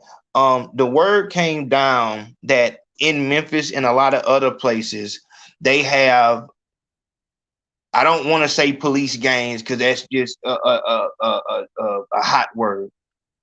They're saying that there are groups within the police departments that are usually dealing with, narcotics and shit like that. And they are known to go around the rules. So they go around the city and the criminals know these are the motherfuckers who, maybe they won't plant no dope on you, but they don't have to, do all the shit that you pose to do and shit like that. These motherfuckers will hurt you out there. Have you ever, in your experience, is that accurate? Like a crime suppression unit. That's what we'll call them, like a crime suppression unit, like back in Atlanta, back in the old days, like the Red Dogs. Or the slide team, the task force, the Jaguars. All right, so it is legal for those crime suppression units to be more physical or what? No. Okay. No. The only thing about those units like that, they don't answer regular calls. They go around the city, whatever sector they're working, and they're looking for criminal activity. Like, let's just say, around there on 12th Street, it's been 5 robberies within the past 2 days. Their job is to go to that area and stomp it out. Wow. That's their job. They're not answering call. Oh, we got a domestic here on such and such street. We got shots fired over here. We got a car accident. No. Their job is to stamp out the crime in that area. That's their job. Wow. And so do these, let me just ask it, do these units tend to be dirty, or are there good cops there, or do you have to have, like, when we think about, this type of shit, we think about Training Day with Denzel Washington and shit like that. You said that they don't answer regular calls. So does that mean that when they run down on somebody, they don't have to call it in? No, if something going on, they'll call it in. If something going on, there's somewhere they have to radio in to where they are. What's going on.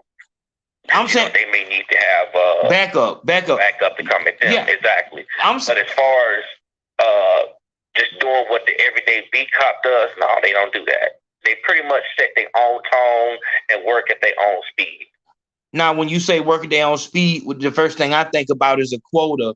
Are they pressured by, because we're seeing a lot of this sheriff and the mayor or with the chief of police coming down and saying, these niggas is all that other shit. Are these crime suppressant units, are they getting pressured from up top? So if you said, man, there's been a lot of robberies on 12th Street, are they pressured to go out there and pull somebody in? It doesn't matter who you pull in, just pull somebody in so we think it's work being done? It depends. Like, normally, that quota thing is really a myth to a certain extent. Like, when I work, we don't have a quota. Like, no matter what I do, my check will be the same at the end of each pay period. Now, if there's a traffic unit, they may say you have to pull over X amount of cars, or you may have to write X amount of tickets to get on the traffic unit. Now, that traffic unit may set a quota, but normal police officers, man, we don't have no quotas. It's illegal. It's illegal to have quota. They try to tweak it and say, well, we have a shift standard, or we have a standard to be able to do this. But overall, that's illegal. Now, where I work at, now the troopers have to make so many stops, pull over so many cars, they ain't got to write no tickets. Wow. Okay. So is that like a show of force to show that they're out there? Or? It's the many like if accidents they work and how many cars they pull over, they kind of pad those stats to kick it up and say, hey, we need more people out here on this highway. Wow. We need more people over here to get more manpower. Okay. And that all generates revenue for them, for their budgets. Okay. And so another thing that we have to talk about here, man, is, and I just want to be real with it, when you're dealing with humans, like I said earlier, is there any situation that you can think of where there has been a love triangle dealing with an officer, a civilian woman, and a civilian man? And have you ever seen that go awry? And does that happen often? That happens all the time, Big Holmes. See there? See? Too much, Big Holmes, because we have what's called, where I work, they call badge bunnies. Like, females just heart you. They just like dudes just because they cops. You know, and some people know that. And some people will become cops because they know they will have a lot of females coming at them. Like, you go on calls and stuff like that. Chicks be on you. Wow. Now, if you ain't a dude in high school, like you talked before, when you ain't never been like that, you ain't never been no dude to get no girls like that. But now, you know, you get out the academy, you got that uniform, you got that badge, you got that gun swinging. Now you walking around like you rule the world, and then chicks come back and then you start smelling yourself. Now you think you're somebody. But really, dude, you ain't even built like that. Like how you said, like, look at these officers. Some of you said, I could tell, dude, right here, he ain't even like that. Yeah, he ain't even straight like that. Not. Yeah, and dog, let me ask that. All right. So I would think, and I guess we as civilians would think, when somebody becomes a police officer, that is the total opposite of being street and being gangster. But in this video right here, these guys are talking to him like they would talk as if they at the dice game or something like that.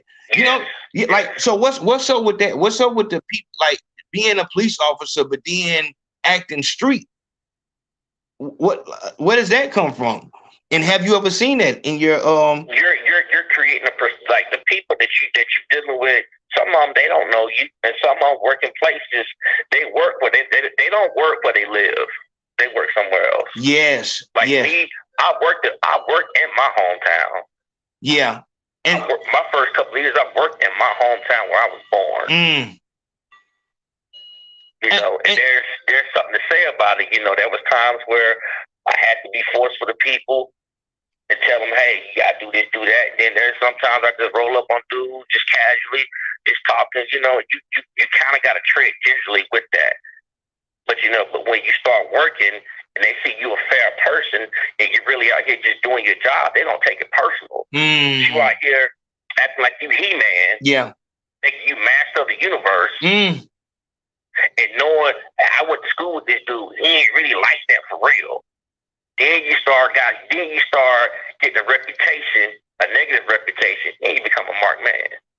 That's because these dudes, they have to be from Memphis. The way they was talking, they talk like they came straight out of a Pooh Shiesty video. Right.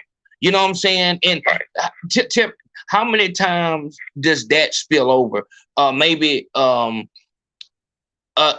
because we're humans, so maybe an issue that a guy has with. So you work in the same city that you live. So a problem, let's say it's a family feud between two families. How often does that spill over into that officer, you know, targeting maybe that family and stuff like that, and then hiding behind the SOPs and saying, oh, well, I pulled you over because you were speeding, or it looks like you drunk and stuff like that? Have you ever seen officers we were talking about that. We were talking about that last week, where it was some guys who may have worked in the sheriff department before they got their start. They worked in the jail, and somebody kind of gave them problems, right? But then when they get out on the road to go work for somebody else, they get out there and they will target people that they had issues with. They will. Wow. Tell me this. So how does a civilian go about getting something to happen about that? What happens when you go and put in a grievance on an officer? So they don't get fired. What happens when you put in a grievance? It depends. It depends on really. It depends on what state you work in, what city, what town, and what county. All that stuff varies. for like, just say scratching the surface, somebody got a complaint, you go into the station, you fill out a form. You want to fill out a complaint form. Then that gets kicked up to the division commander. The division commander look at it. He'll go over it. He may call that person's supervisor. Or something like, just filling the complaint about this, what's going on. What's going on with that? Now, that is the old conventional way, right? But now, everybody got body cameras. Everybody got dash cameras. So our division commander got to do is take that date that incident happened and pull up on his computer. He have access to everybody's camera. So they don't do no favoritism. Like, so you take it in the, hey man, I'm putting a grievance in on this dude. How long would it take for a person to get a word back on that? Like, it depends on the person who filed the grievance and the situation and what influence they have in the community and how much money they're worth. Wow. To be honest. Wow. Now, if it's somebody who's a businessman, a well-respected businessman in the area, and my grandson got pulled over, he felt violated. I donate X amount of money to the police every year. I want some answers. How long you gonna take it before he get his answer? Immediately. Wow. A regular citizen,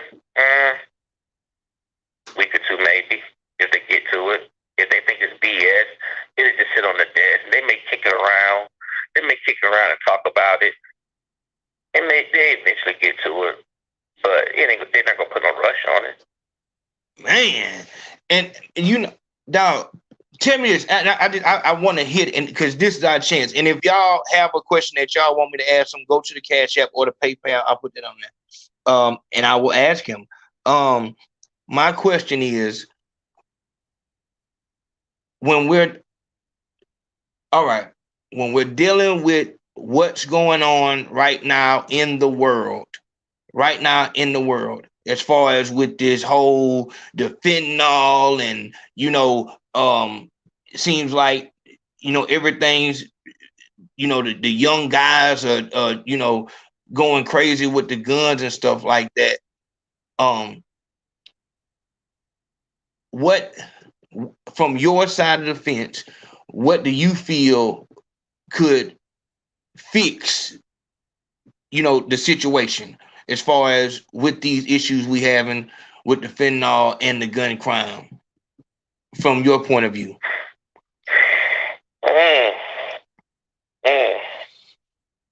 You got me on that, Big Holmes. No, it's real because that's not really a one answer question. It's like, dog, but it's like we seeing a whole bunch of I keep getting these stories and all this, it's like, dog, what? Let me give you this one. Will what we just seen with Tyre Nichols, what we seen with Breonna Taylor, what we seen with Rodney King, will that ever stop? Will it ever be a time? No. Like you said, they're human. Think about it. You had Rodney King. Somebody videoed it. Somebody had it on the camcorder. As time evolved and technology evolved, then you see stuff on the dash cams. Now everybody got smartphones. They record stuff on the smartphones. Now, police officers just about everywhere has to have body cameras. If they have all that stuff, and now they have cameras in the area that things are happening, just about every major intersection they have cameras. If that don't stop people from doing it, and they still doing the same thing, what will? That's real. A lot of these officers got what we call the God complex. That's that ego thing. That's that He-Man thing. I tell you what, Big Holmes, two of my OGs, my best friends in two different states are police officers. One down here with me, when he was in the academy, they said the instructor told them that you're the next thing to God out there on the street. Now, why the hell you gonna tell that to some 20, 21-year-old kid. Now, and that is real. I want to say this now because see this thing start. I feel like going too far in any direction is a problem. Now, here's the thing: we get a situation where you get bad people that are in uniform doing bad shit, and now defund the police. But then Joe Biden said, like, if you don't like police officers, then next time you somebody robs your house or something like that, call the crackhead. It's like that's the response. That's the response to something stupid like defund the police. Dog, like if we didn't have 911, if this shit was back in the old days and all that, motherfuckers wouldn't like it. So I feel like going too far in any direction is fucked. When a person says, I want to be optimistic, when a person says to a young police officer, you're the closest thing to God out there in the street, I would hope that the officer would take it and say, yes, because I can help people. You know what I'm saying? I can help them and I can, exact justice. I can be, because dog, if a nigga is out this bitch and niggas then got him pinned down and he bleeding out, and then the sirens come and that's the only thing that keep the nigga from walking down on him, he gonna say, thank God. Thank God. You know what I'm saying? Like, damn, if the police, dog, it's been plenty of quote unquote street niggas who, you know what I'm saying, to shake the policeman hand for coming to the house, because them niggas was woofing like they was gangsters, but a nigga will be surprised. I know, I'm pretty sure you got plenty of stories about gangsters calling 911 and telling the police about, man, this nigga came here and stole everything from me. Nigga got face. All the time. You know what I'm saying? I mean, what? All the time. Yeah. They be prideful.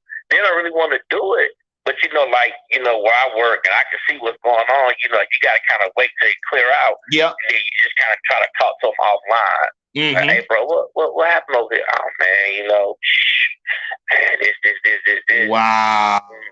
I ain't trying to put my name out there like that, Like, you don't put people on blast. I just want the information. They may have some weed on them or something. I said, look, bro, in the investigation, I said, man, I ain't tripping off that. I want the information. This right here is stolen, or this right here. Who got on this dude's head? Who busting off shots? That's what I'm trying to find out. All this other stuff you got going on, it don't concern me. And you know what, dog, on some real shit, had this conversation. Fuck it, we here, nigga. Saturday night, nigga. Fuck it, we here, dog. I really feel like that's how an officer is supposed to be. Like, stop trying to trip a nigga up on some bullshit, dog.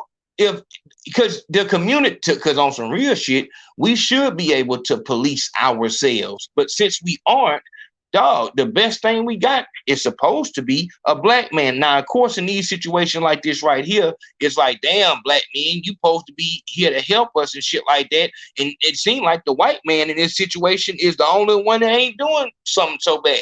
But it's like, the thing is, like, compared to me and compared to these dudes, they work in a predominantly black area in the city in Memphis. I work in like a rural area, right? Got it. I stick out. My ish got to be better than theirs. My reports got to be much better than theirs. My customer service got to be much more tighter than theirs. I have to move much more gingerly than they do, because my little mistake is going to be amplified. You flip it. So you make sure they get the best of everything. So they see me at the breakfast spot talking to the waitresses and stuff like they're having a good time. They say, hey, man, you know him? Oh, yeah, he's been coming here for years. Well, I got a problem. You think he'll help me out? Yeah, I'll talk to him. Hey, sir, can I talk to you for a minute? And so you help him out. Then reputation starts spreading. He a fair dude. This old man, he wanted me to look at a situation for him. He said, I asked around about you. I said, yeah, what they say? He said, you're a fair man. So that's how you can combat a lot of that stuff. That's real. And like I said, that is exactly what I feel that's all you can ask for, because especially as a criminal, dog, I'm not looking. This is why a nigga got to put on the slave face, because I'm not expecting an officer to give me no break. Now, if it's on him to do that, then that's what that is. But as a criminal, we on different sides of the law. You know, I say that after 9 o'clock in Daphne, but you know, after 12 o'clock at night, there's only two type of people that's outside: good guys and bad guys. And no matter which one you are, you're looking for the other one and shit like that. So, dog, that comes with the life. That's what I'm saying. Like, dog, as a criminal, whatever you get is whatever you get. The whole thing is, dog, get the fuck out the streets. So now your life don't depend on an officer cutting you a break and shit like that. But you know, an officer that is fair, you know, and I'm sure I know you've dealt with this, being a fair officer, being an officer of the people. I know you've dealt with people getting mad because you did your job. This is, of course, you have people when you go places, they look at you sideways, and you know they're not favorable to what you've done. But also, Big Holmes, I do have people that approach me and say, "Hey, you remember you arrest me?" Yeah, I do, and they want to laugh and joke about it, or they appreciate it that I talk to them. Can I just talk to you? I just want you to hear what I got to say. I get to talk. Let's talk. This is why I don't go that far in either direction, because in real life, as a police officer, being on that side of it, it's so many things that you see that other people don't see. Like, I'm looking at the world like, man, it's fucked up. It seems like there's a lot of bad shit happening. But as a police officer, I can only imagine what it's like seeing, motherfuckers in the street who can go to jail, get out, go back to jail. Motherfuckers who are, you supposed to be your elder, older black woman, you know what I'm saying? And she's out there smoking crack, and it's like you want to talk to her and help her, but you can't help her. I think after a long time, that shit can really beat down somebody's soul to where they start looking at the world as if it's just black and white, as if somebody who's a crackhead is just a crackhead.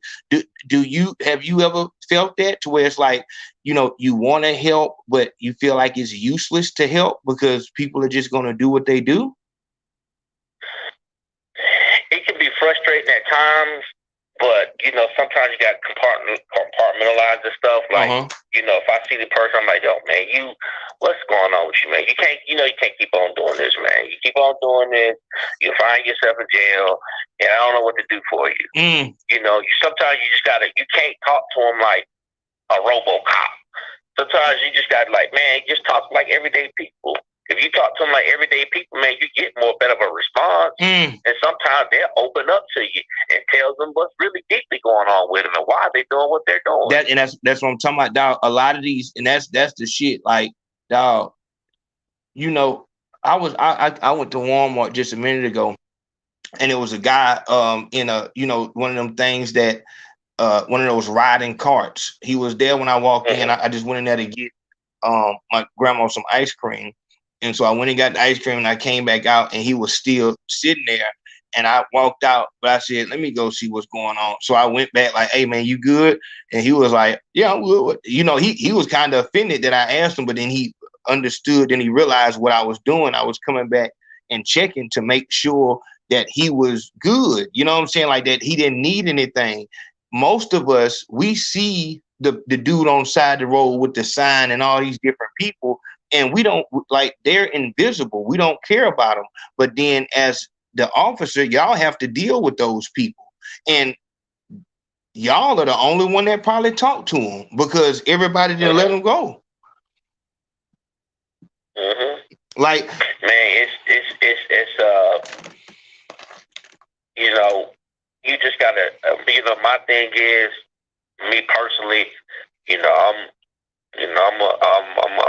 I'm a country boy from Georgia. You know what I'm saying? So my dad, his job had us moving all over the place. I lived in Baltimore. I lived in DC. I spent some time in Chicago. So I seen what stuff was. Hey, cops ain't always treated me right. I remember a cop pulled a gun on me when I was 16 years old. I seen the barrel of that Glock get big as I don't know what. But you know what I did back home? What that? I got the patch of that police department.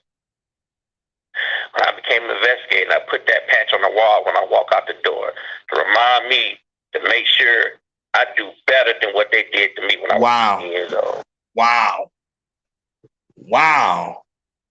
Dog, and that is what I'm saying, dog. Like when shit go down and motherfuckers, get all crazy with everything, it's like, dog, and it's because they sheltered. Like, if as a real street guy, dog, you fully understand what the police are there to do. And some of them are on bullshit, but there are some of them that really, really care about people and care about them way more than we do as criminals. You know what I'm saying? Yeah. Without them, when you talk about they click up, man. When I was a rookie and I seen dudes on that bullshit, I stayed away from them dudes on that bullshit. I didn't up with them. I didn't like going on calls with them. I went on calls with them that I had to go on with them to back them up. But other than that, man, I got away from them. Dog, Tim, so that's hold on. Let me see. Who is that? Brandon said, long time, bro. Long time. I appreciate that, big home. That's love, Brandon. Let me see. Man, shout out to that nigga, Darrell Rashad. Darrell Rashad said, much love, bro. You street prophet. Real shit. All right, I appreciate that love, my nigga. That's love. I'm trying to find a question for him. Hold on. I thought somebody had a question. I appreciate that love, y'all. Man, shout out to that nigga, Deshaun Brown Jr. Deshaun Brown says, good talking to you, big dog. Oh, that's Deshaun. Oh, nigga, turn the fuck up, nigga. That's Jay. Okay. That's Naeem Edwards in there. Now, I'm trying to find the question. I got my question in. Let me do my question. Y'all come with the question. My question is, has it ever been a time where you seen officers jumping down on a nigga and you had to step in? Not physically beat them up like that, but antagonize the situation. So, it's the time I've been on the call. I'm talking to a dude, so I'm talking to everybody because I want to get the gist of the whole situation. So I see what's going on. Dude on edge. I got him calmed down. And then another cop comes up. There's some cops, man, they could come up and just stir stuff up. They do that because they know they're not the primary officer. They're not going to be dealing with the situation. They just back there chopping. The dude getting kind of irritated because other cops come. I'm like, y'all, chill out. I got it. So hold on. You're the primary officer. You pulled him over. I'm the primary officer. Got it. Okay. Somebody else just coming up who really didn't need to be there. And they just looking at the situation and they want to kick their authority around. And the guy starts screaming like, leave me alone, get away from me. And the cop want to get up in his face and act like he go real back on him and start screaming. I had to put my hand like, back up, dude. Wow. Get off, back up. Wow. I remember one dude, when we were rookies, you ain't supposed to have no open container. You ain't supposed to be walking around with no beer, no cup, right? You need people in their neighborhood.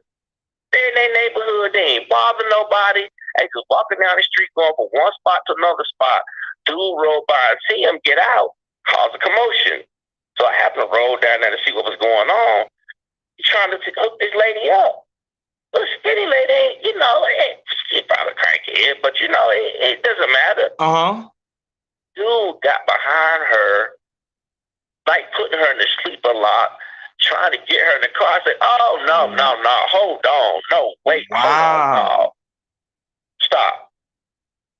And I had to, pull the lady off to the side, like, look, I'm going to go ahead and put these cuffs on you, put you in the car. He want to arrest you, but we ain't doing nothing. I get it.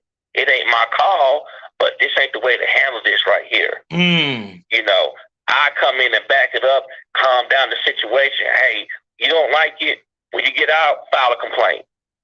That's the best thing for you to do. But right now, it's like you said, this ain't the time to be trying to argue. That's real. Trying to holler at nobody. That's when real. you got 5 people with guns on you, you barking back at them. Yeah. Do what they ask you to do to live to fight another day. That's real. And you know, I want to ask this, man, because, and this is what I'm saying, like, dog, you know, real war veterans, they respect the people who fought in World War I, World War II. They respect the Germans because they fought.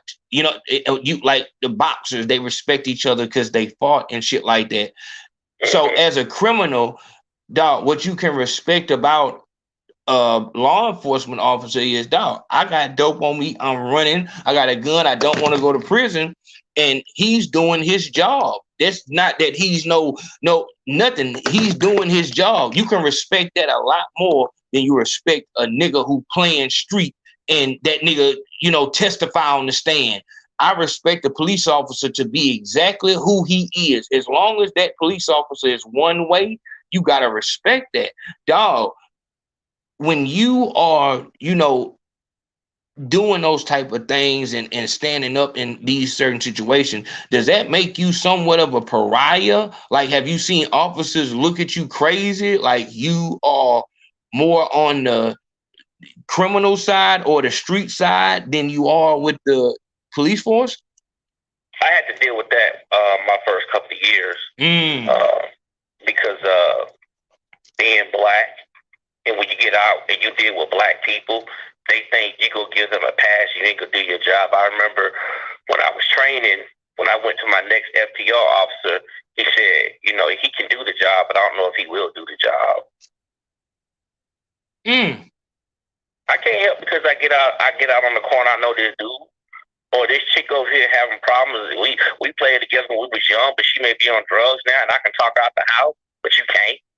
Wow. Hold on. You said an FTR officer? FTO, field training officer. Okay. So he told the other dude that he don't know if you will do your job. Yeah. And all that meant was code talk, where I don't know if he'll arrest a black person.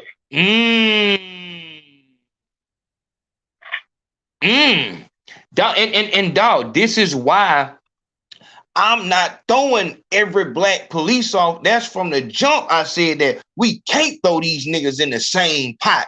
Because when I was on the interstate and that state trooper pulled me over because I'm texting and driving, swerving on the interstate, retarded, you know what I'm saying? I was clean then, you know, I was already, you know, out the street and shit like that. But, you know, dead to rights. And it was the way that he dealt with me.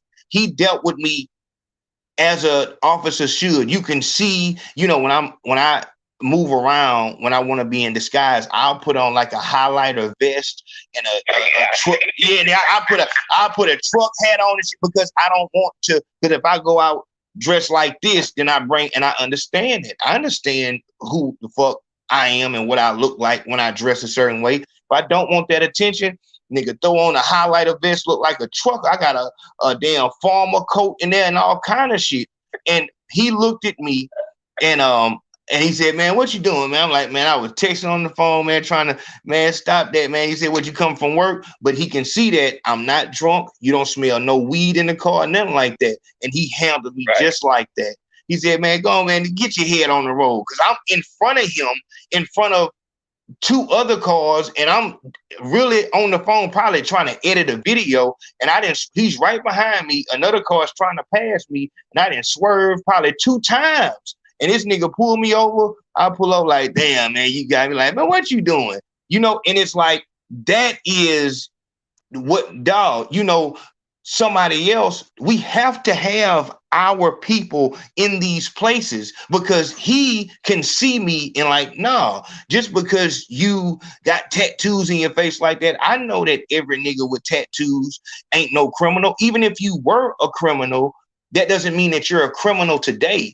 If it's somebody else, they gonna think that no matter how old you get, if you got tattoos in your face or if you got a felony on your record, that means they need to take you out the car, search that motherfucker and everything.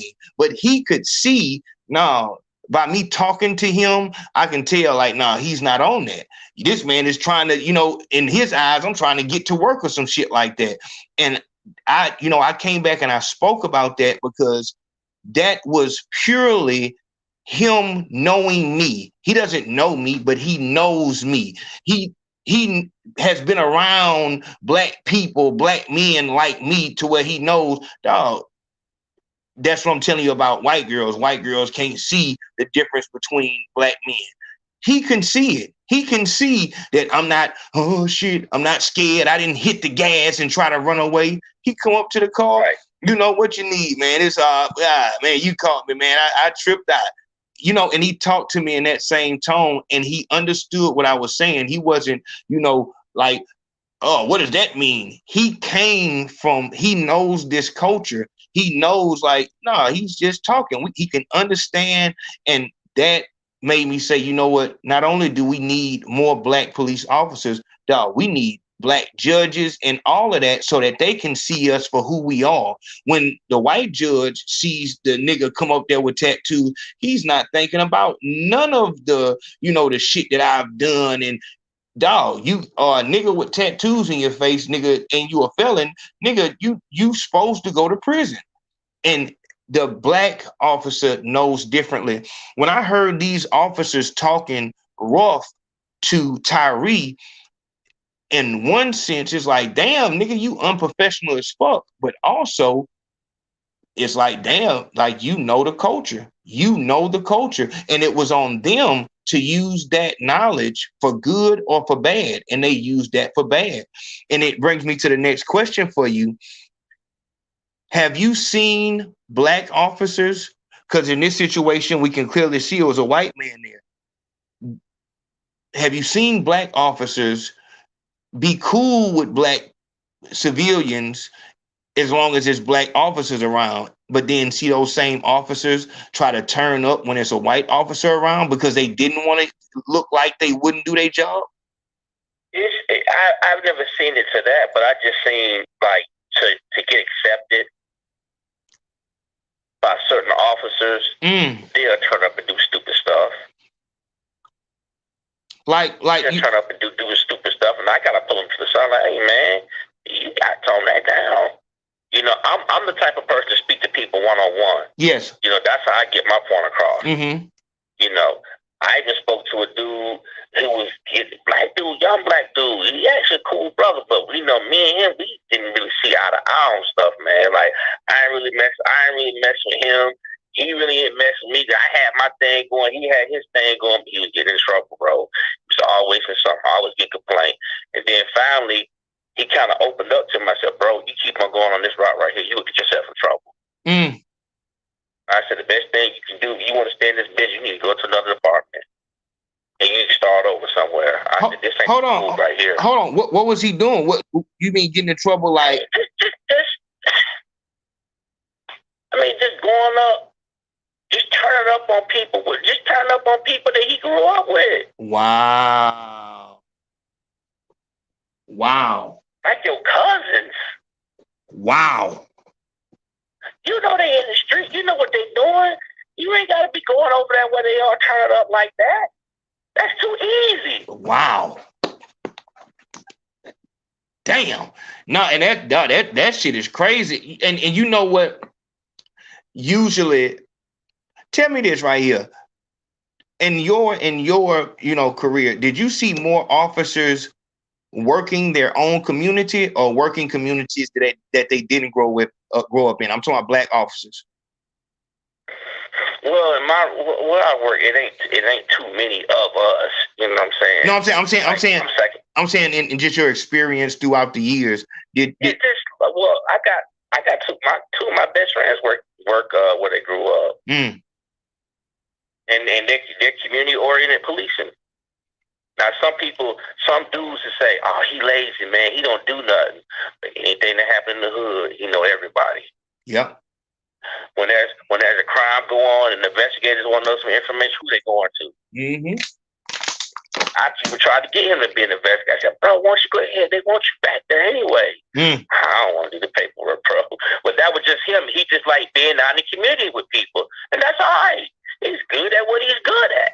Yeah, and you know what? Like I said, I think that's why I'm not just gonna, condemn anybody, because I feel like that's a very hard position to be in. I could never do that. To be a police officer, to do your job in the place that you grew up, it's like, dog, it's gonna be a conflict of interest. It's gonna be a conflict. It's gonna be a conflict because it's rough. It's rough.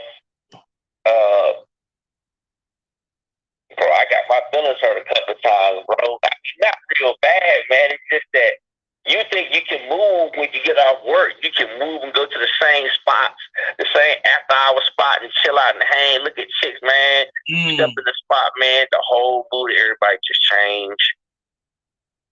People look at you differently now. That's real. Now I have to realize, real. Like, wow, like I can't do this no more. No, that's real. I mean, and because no, honestly,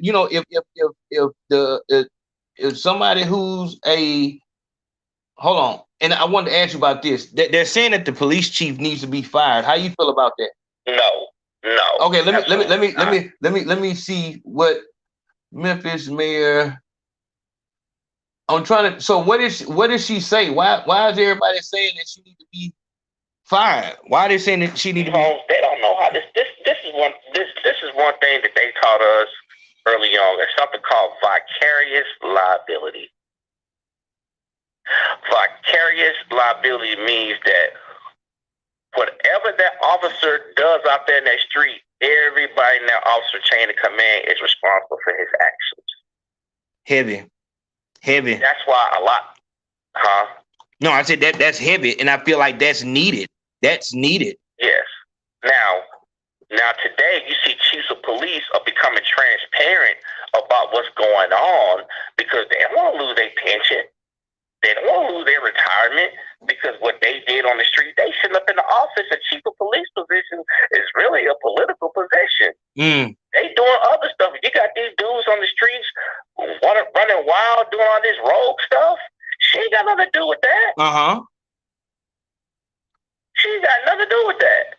Yeah, I'm trying to see. No. Hey, y'all, go out there and drag that boy out of the car and beat the crap out of him. She didn't tell them to do that.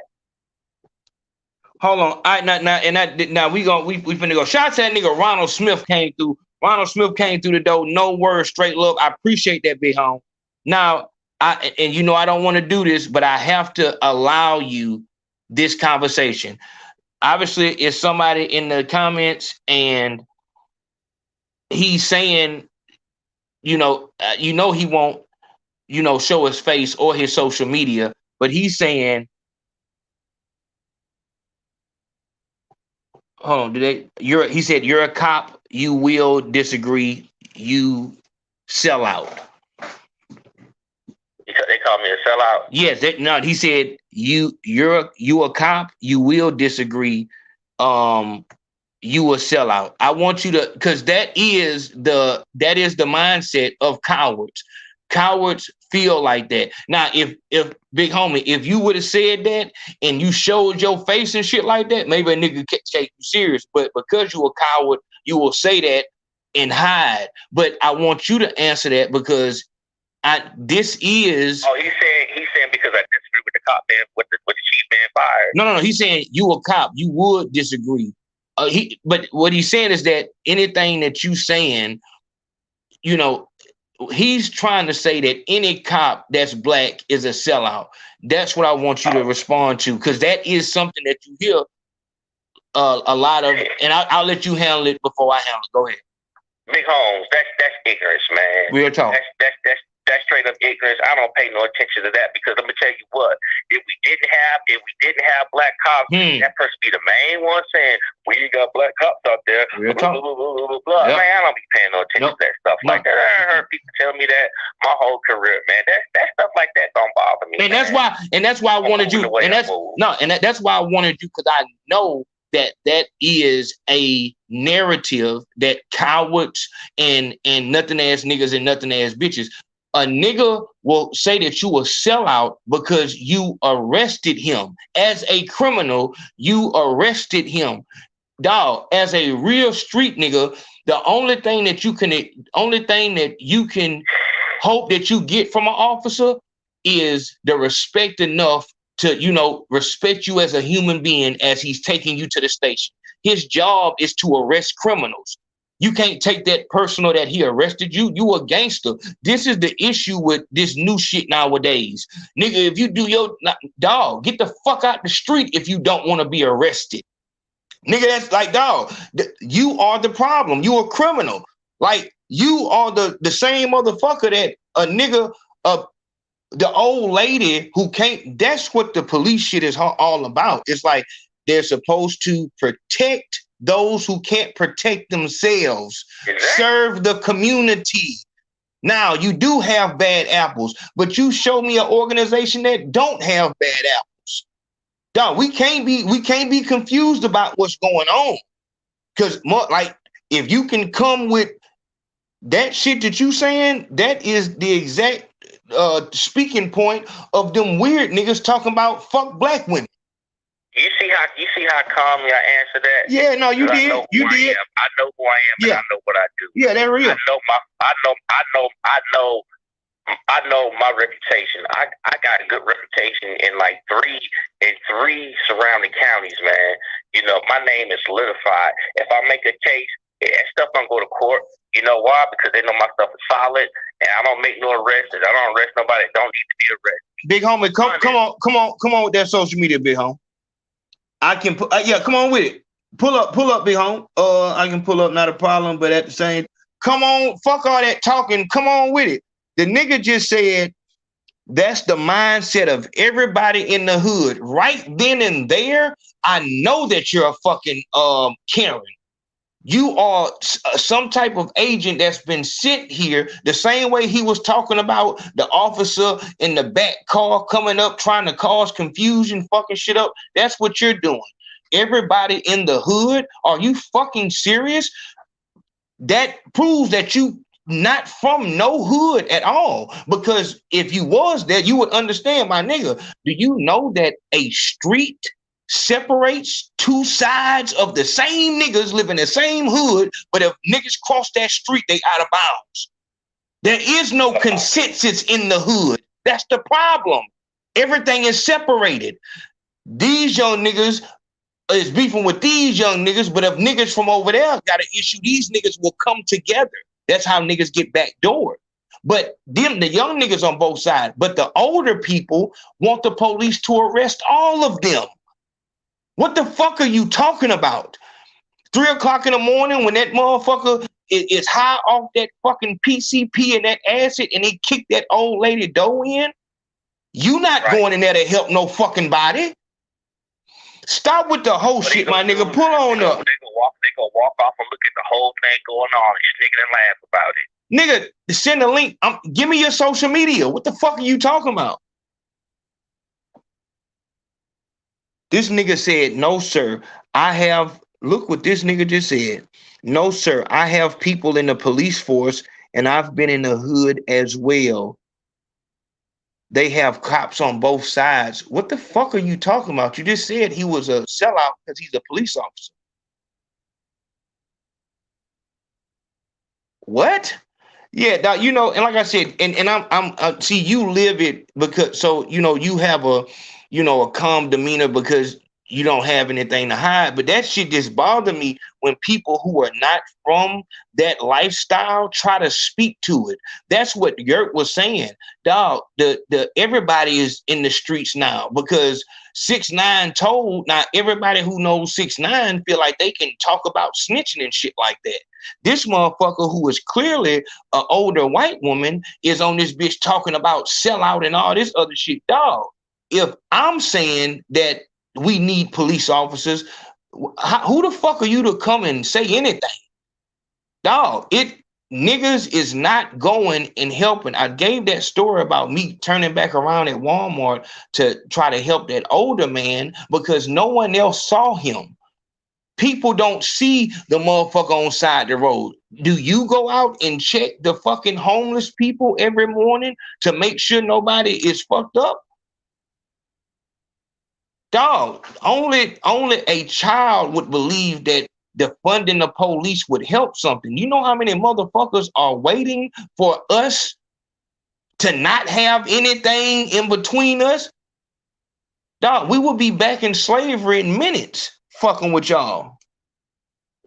The nigga said, hello? I'm saying this. Oh, yeah. Nigga said, I can speak freely. It's not about, dog, why haven't you gave your social media? They're not gonna do it. Yeah, dog, it's like, dog, that's what I'm saying.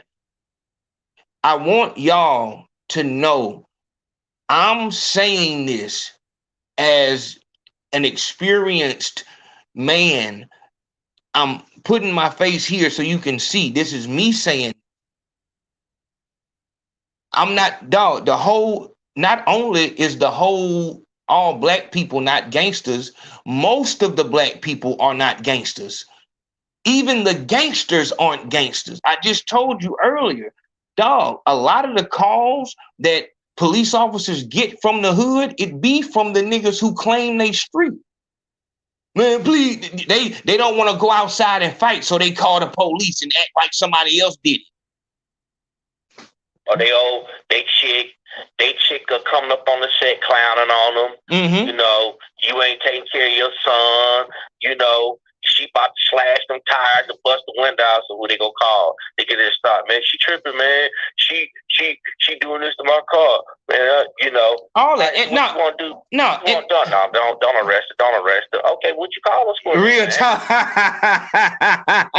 I'm going full speed on a bitch, but no, like I said, no, I'm gonna go ahead and block them. But no, that's the shit that I really. Ain't no picture that stuff. Yeah, I don't like it though, man. I don't like when people speak about, you know, the hood and oh my God, they're speaking about the hood and all that shit like that, because this is what I'm saying, dog. This internet shit is insane. It's like, hold on. It's like, you know, people. Let me ask you a question, Big Home. Go ahead. Let me ask you a question. Go ahead. I'm listening. Don't mind. I'm listening to you. Go ahead. Do you think the chief of police should be fired? I don't know what's going on. I don't. Why are they saying she need to be fired? What happened? I don't know. Big No, Home, the dude. I No, don't really pay attention to this, but I'm just speaking on it from my standpoint and how I know how the chain of command set up. She had nothing to do with that, but because of vicarious liability, she is somewhat responsible for the officer's actions. But she said, didn't she denounce them or something? But no, they saying that no, she has to, because if she wasn't transparent and don't denounce that, then people start calling for her head. But they're gonna do it anyway. Anyway, yeah, no, the dude just said, look at her past. Dog, look at this. I think she's. We were talking about that not too long ago. Mm-hmm. I think she used to work on the Red Dog Task Force. No, and like I said, you know, I don't.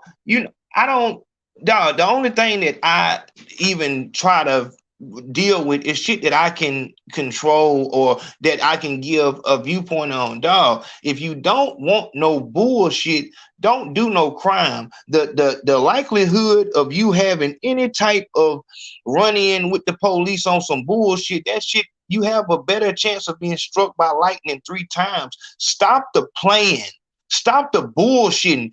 Most of the motherfuckers who saying all this defund the police shit, y'all motherfuckers are avid 911 callers. Avid, and you'll get mad if they don't get there in a fucking questionable amount of time. Because I done ran across people like that all the time. This chick, she tried to ride on me because I didn't come tell her what I did, what was the outcome of the situation where she called. I'm like, what? And I called my sergeant, man, handle her. I ain't got time. You ain't gonna be sitting and talk to me like that because you want to be nosy. You want me to tell you everything that I've done. I handled your situation. Wow. Dude, they come at me with the political stuff too that I don't have nothing to deal with. I call my sergeant, hey man, handle this, because I ain't got time for this. What? Hold on. Some of them get downright rude and nasty, bro. No, the motherfucker said this is the political season. Memphis, Tennessee, mayoral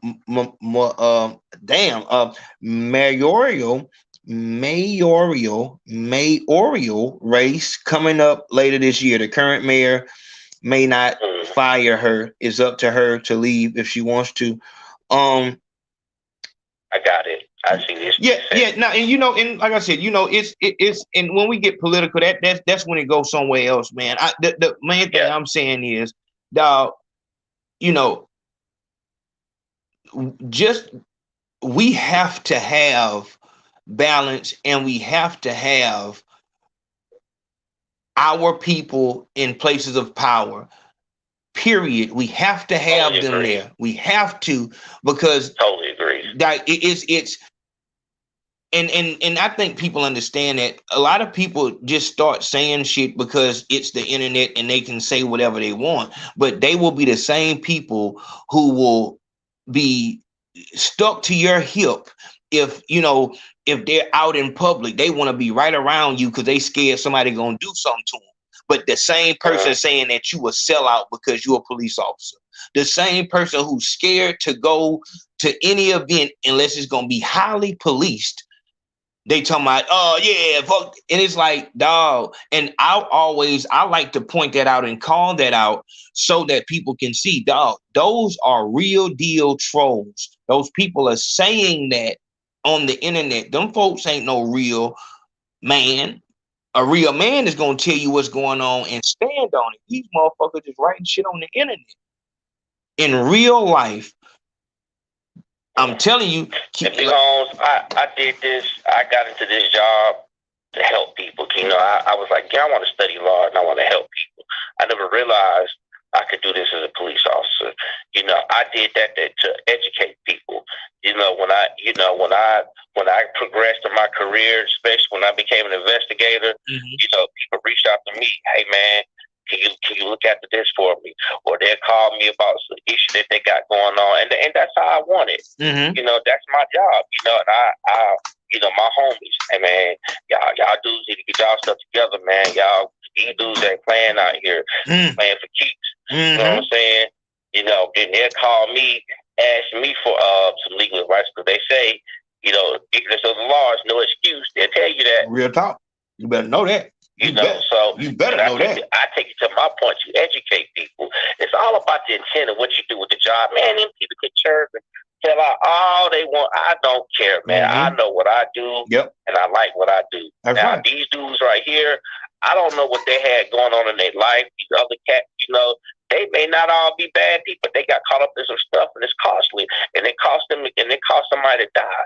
And for that, they should pay for it. No, but you know what else is that? Like, I still haven't watched the second image of it, because to me that's just like I'm not gonna watch it because the only reason I watch it because of you, man. But that, when it come on the news, I flip it. It makes my stomach turn. Yeah, real dog. That's give all of us a bad. It gives a black eye on everything. That's right. It do. And you know what else is that? People who actually.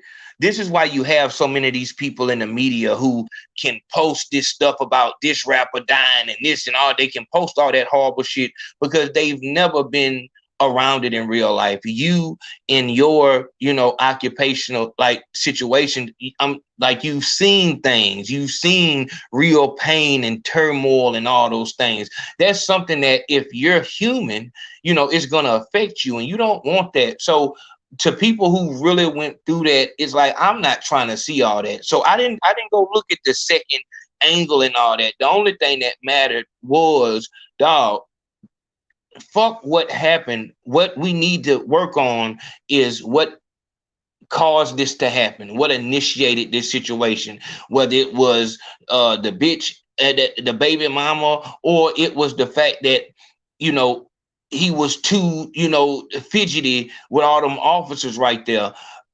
We have to start dealing with what's going to keep us out of these fucking situations, period, point blank. We don't ever want for a situation to come down to where our life is in the hands of And that's good or bad. You don't want your life to come down to whether or not the officer is a good officer or a bad one. You want to be able to protect yourself and stay safe, you know what I'm saying, on your own terms. And in order to do that shit, dog, we got to be real about shit, which means we can't just be listening to motherfuckers in the comment section just saying bullshit. Dog, the more motherfuckers talk about dumb shit in the comment section, that might really have you thinking the wrong thing, to where when you go through a real situation, then you'll understand it. But a lot of people have never been through real situations, so they just right there on the keyboard typing whatever's going to get a response out of somebody. And sometimes because YouTube doesn't, make you show your face, it can, maybe it'll trick you and make you believe that, yeah, this, you know what I'm saying, maybe this is what this is. And that's why I call it out. But, these dudes right here, I maybe one of them was, good and something like that. And I guess it's cliquish. I guess it's, peer pressure, even in the police force. They doing it, so I'm going to do it. But I think what I was talking about with that second angle was, it looked like when they caught him, they just kind of went too far on some shit. Like when they was kicking him in the face and everything. Yeah, like they caught him on the set. I didn't see it. I just seen a still. Here you go right here. He go a still shot of it right here. This is, if you look at the bottom of this picture right here, it's a still shot of it, and that's from the window pane. It's like, damn, like nigga, right then and there. Tell me, in this situation, you just had a suspect take off running. When you catch up to him and you walk up on this type of scene, all of the officers are crowding him like that. How would you have handled that? Yeah, how would you have handled that? Because I probably would have regulated, told them, yo, y'all cuff him. Y'all cuff him and get him up, because I got seniority on a lot of people out there. Meaning, my time out there, as a police officer, if I come across that and see it's a lot of young people out there, and like them dudes, they only got I think the most, they only got 5 years experience on the force. I'm like, yeah, man, cuff that man and get him up. It don't take 5 people to cuff him and get him up on his feet and put him in the back of the car. And what if they feeling like, man, we need to teach him a lesson and shit like that? Like, would there ever be a situation where another officer walks up on officers like this on top of a suspect, and them stopping them from beating on him would be the wrong move? Nah, Big Holmes. Now, if you see with this situation with George Floyd, you got people there who may not even have anything to do with it, just because they didn't try to stop it. They can arrest it too. That's real talk. That's real talk. That's real. So you gonna have to think about that when you get out there on the road. It's the culture, and where I police and where they police are two totally different cultures, two totally different states. So things are a little different.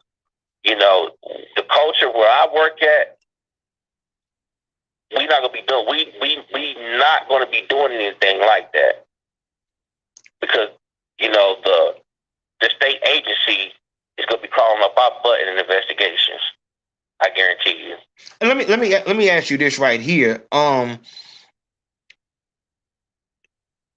Does the crime rate in the particular place, the higher the crime rate, so let's take, so everybody can understand, let's take a place like Chicago, then a place like Daphne, Alabama. You know what I'm saying? Because the crime is higher in Chicago, the police officers get a little bit more brazen in the way that they handle criminals. I think it's the culture of policing. If that's allowed. If it's so, you saying that you had talked about it before. You said, if you run from the police and they catch you, you just know that you go get a couple of licks. Yeah, you said that not too long ago. Mm-hmm. That's just a given. That's like the culture, somewhat of the culture of policing. But certain places you can't get away with that. You can't do stuff like that. So it's a whole nother culture within the culture of, the hood and stuff like that. It's also a culture of police. And so you saying if it's a culture of police officers, if you know that he's guilty and you didn't find no dope on him, you can put dope on him. You saying that could be something too. Yeah, but you see a lot of those people, they going back, investigating those situations because they were sloppy. They getting charged for that too. But it just, even for a police officer, if you come in the job and you feel like you got to do some stuff like that, don't even do it. Because you're going to find yourself in jail.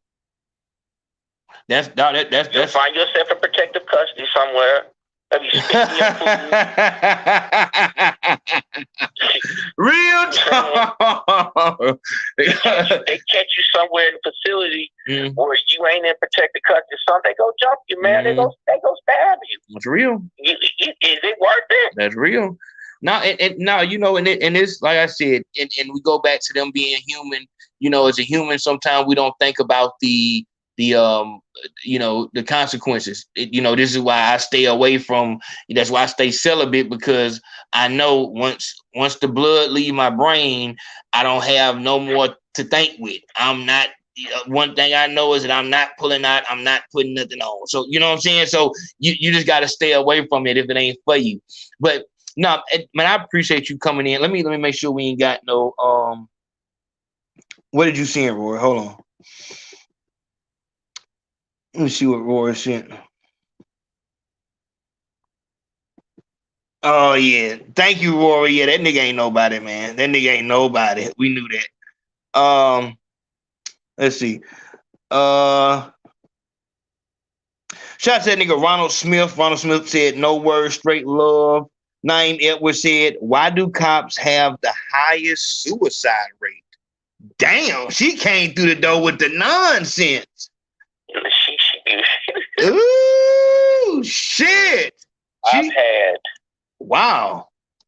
In my career, I've had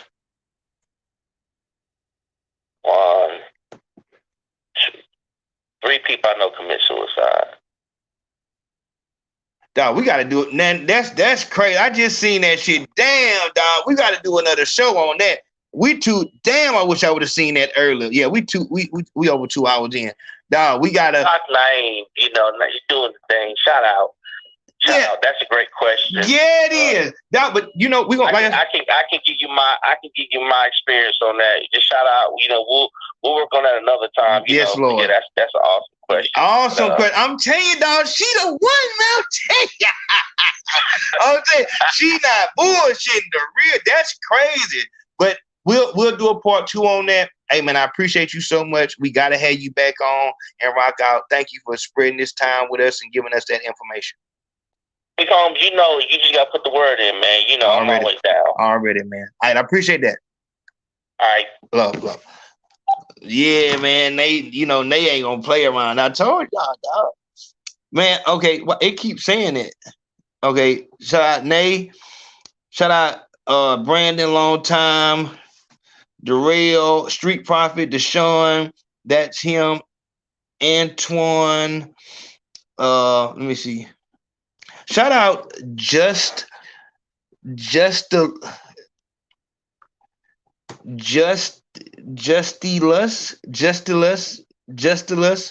Coney, no words, straight love, I see you.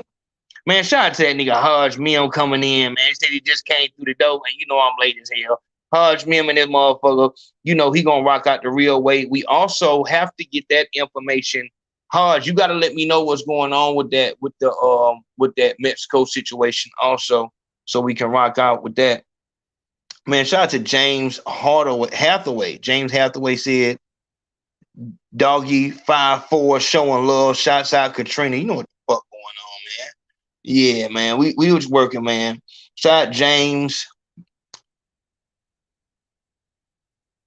accumulated. Shout out to, okay. I got it. I got the name. I appreciate that, big home. Let me see. Hold on.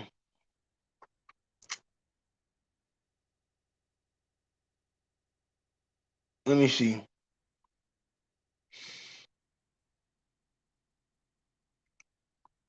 Hold on.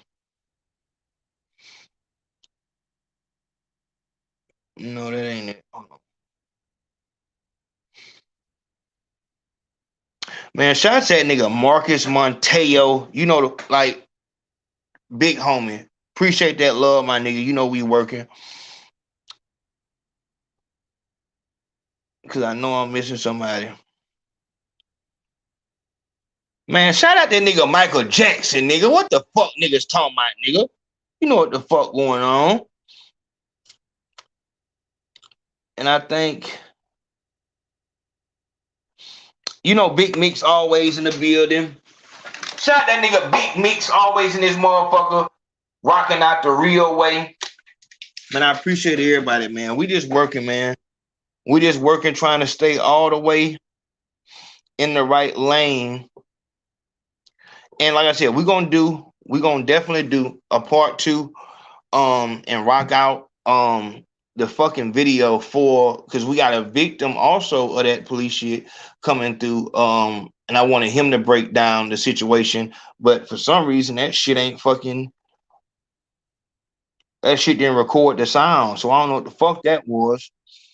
But yeah, like I said, everybody human, everybody go through the same shit. What we got to do is continue to stay focused on our goals and push forward. If you allow yourself to be distracted, whatever you get is whatever you get. So that's what that is. But you're going to have to work regardless. You're going to have to work. And that's once you work heavy and you make you some progress and you don't want to lose that progress, you'll be able to, you know, deal with shit a lot better, because you will think before you act, because you don't want to lose that progress. A lot of motherfuckers act like they got a lot going on, but they move like they ain't got nothing to lose. So that's what that is, man. I appreciate the love. As I said, make sure that you get your Big Homes Rap Trap t-shirts. I believe in the rap trap, and we spelled it our own way on that motherfucker. So make sure you put your order in. Go to the PayPal or the Cash App. $35. Put your size in and your address and what color you want. We got them in white and black. Very simple, very easy. And that commercial will be here in a minute. I appreciate the love, my nigga. We working. Also, if you've not ordered the exam week, this is the murder mystery at a HBCU. These are the guys who broke those records on what was it? I think it was Kindle and Amazon. They jumped like a 100,000 spaces. And I'm so honored to be a part of what they got going on. We actually gonna read a page out of this book with one of the new shows and shit like that. So make sure you go and grab that immediately. Other than that, my nigga, we working. I'm gonna try to put something together tomorrow so we can rock out. But either way it go, I'm gonna see y'all in a minute. Also, if you want your copy of Head First 2, go to the PayPal or the Cash App, the deluxe edition, which comes with a signed CD, the digital key, which means you'll have it on YouTube, have it on your playlist and everything like that. So you get the actual CD, you get the actual digital copy, you get a signed bandana, and you get the chopped and screwed versions of the song along with 2 other songs that I'm actually on. So you'll get to hear that shit too. Look at that nigga. So make sure you put that in. That is $40 on your Cash App or PayPal. The streets will never be the same this summer. the most anticipated street album of the year, ends all debates. Brim D, Head First 2, featuring hit single, Demons. I got some demons that don't fight trying to control me. Last one, Don't Play. You do what you want, but don't go with the brim. You can do what you want, but don't go with the brim. And the trap anthem, Jump Out.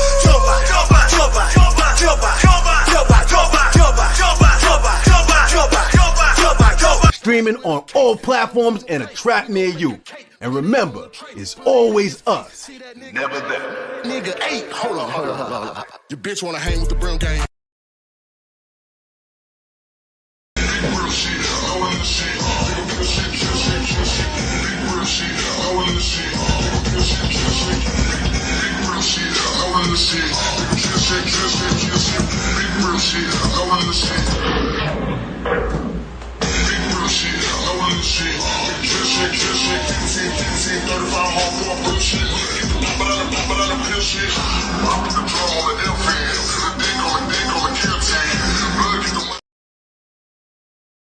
Turn the fuck up, nigga. Yeah, make sure you get your copy, nigga. We working. Rock out the real way. I'm waiting on y'all.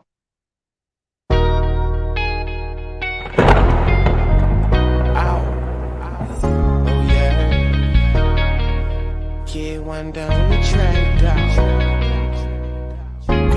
Fang the stained eye. Bishop Blaine. Rest in peace to the Tennessee. Hold up. Yeah. I'm the flame of the city. Yeah. The flame of the city. So we speak the language of the air. I'm the flame of the city. The flame of the city. The flame of the city. Wow. Yeah. Dry tears run down, only I can see them. My smile ain't for real, only my mama see it. A city flame in a third world. Heat on, cause I need to live long in this cold world. Certified style, was a wild child. Burned down the whole town, like whoa now. Set tripping when the X kick in. I'm working hard like a Mexican. And I'd rather be alone right now. But every girl in my phone hold me down. Rock with me, I be on loud. We styrofoam, $200 cologne. Like Sweet Jones, yeah. And when you call on me, I'll be there. It feel good, cause I'm living as the flame of the city. Yeah, I'm the flame of the city. Yeah, the flame of the city. So we speak the language of the air. I'm the flame of the city. Flame of the city. The flame of the city. Wow.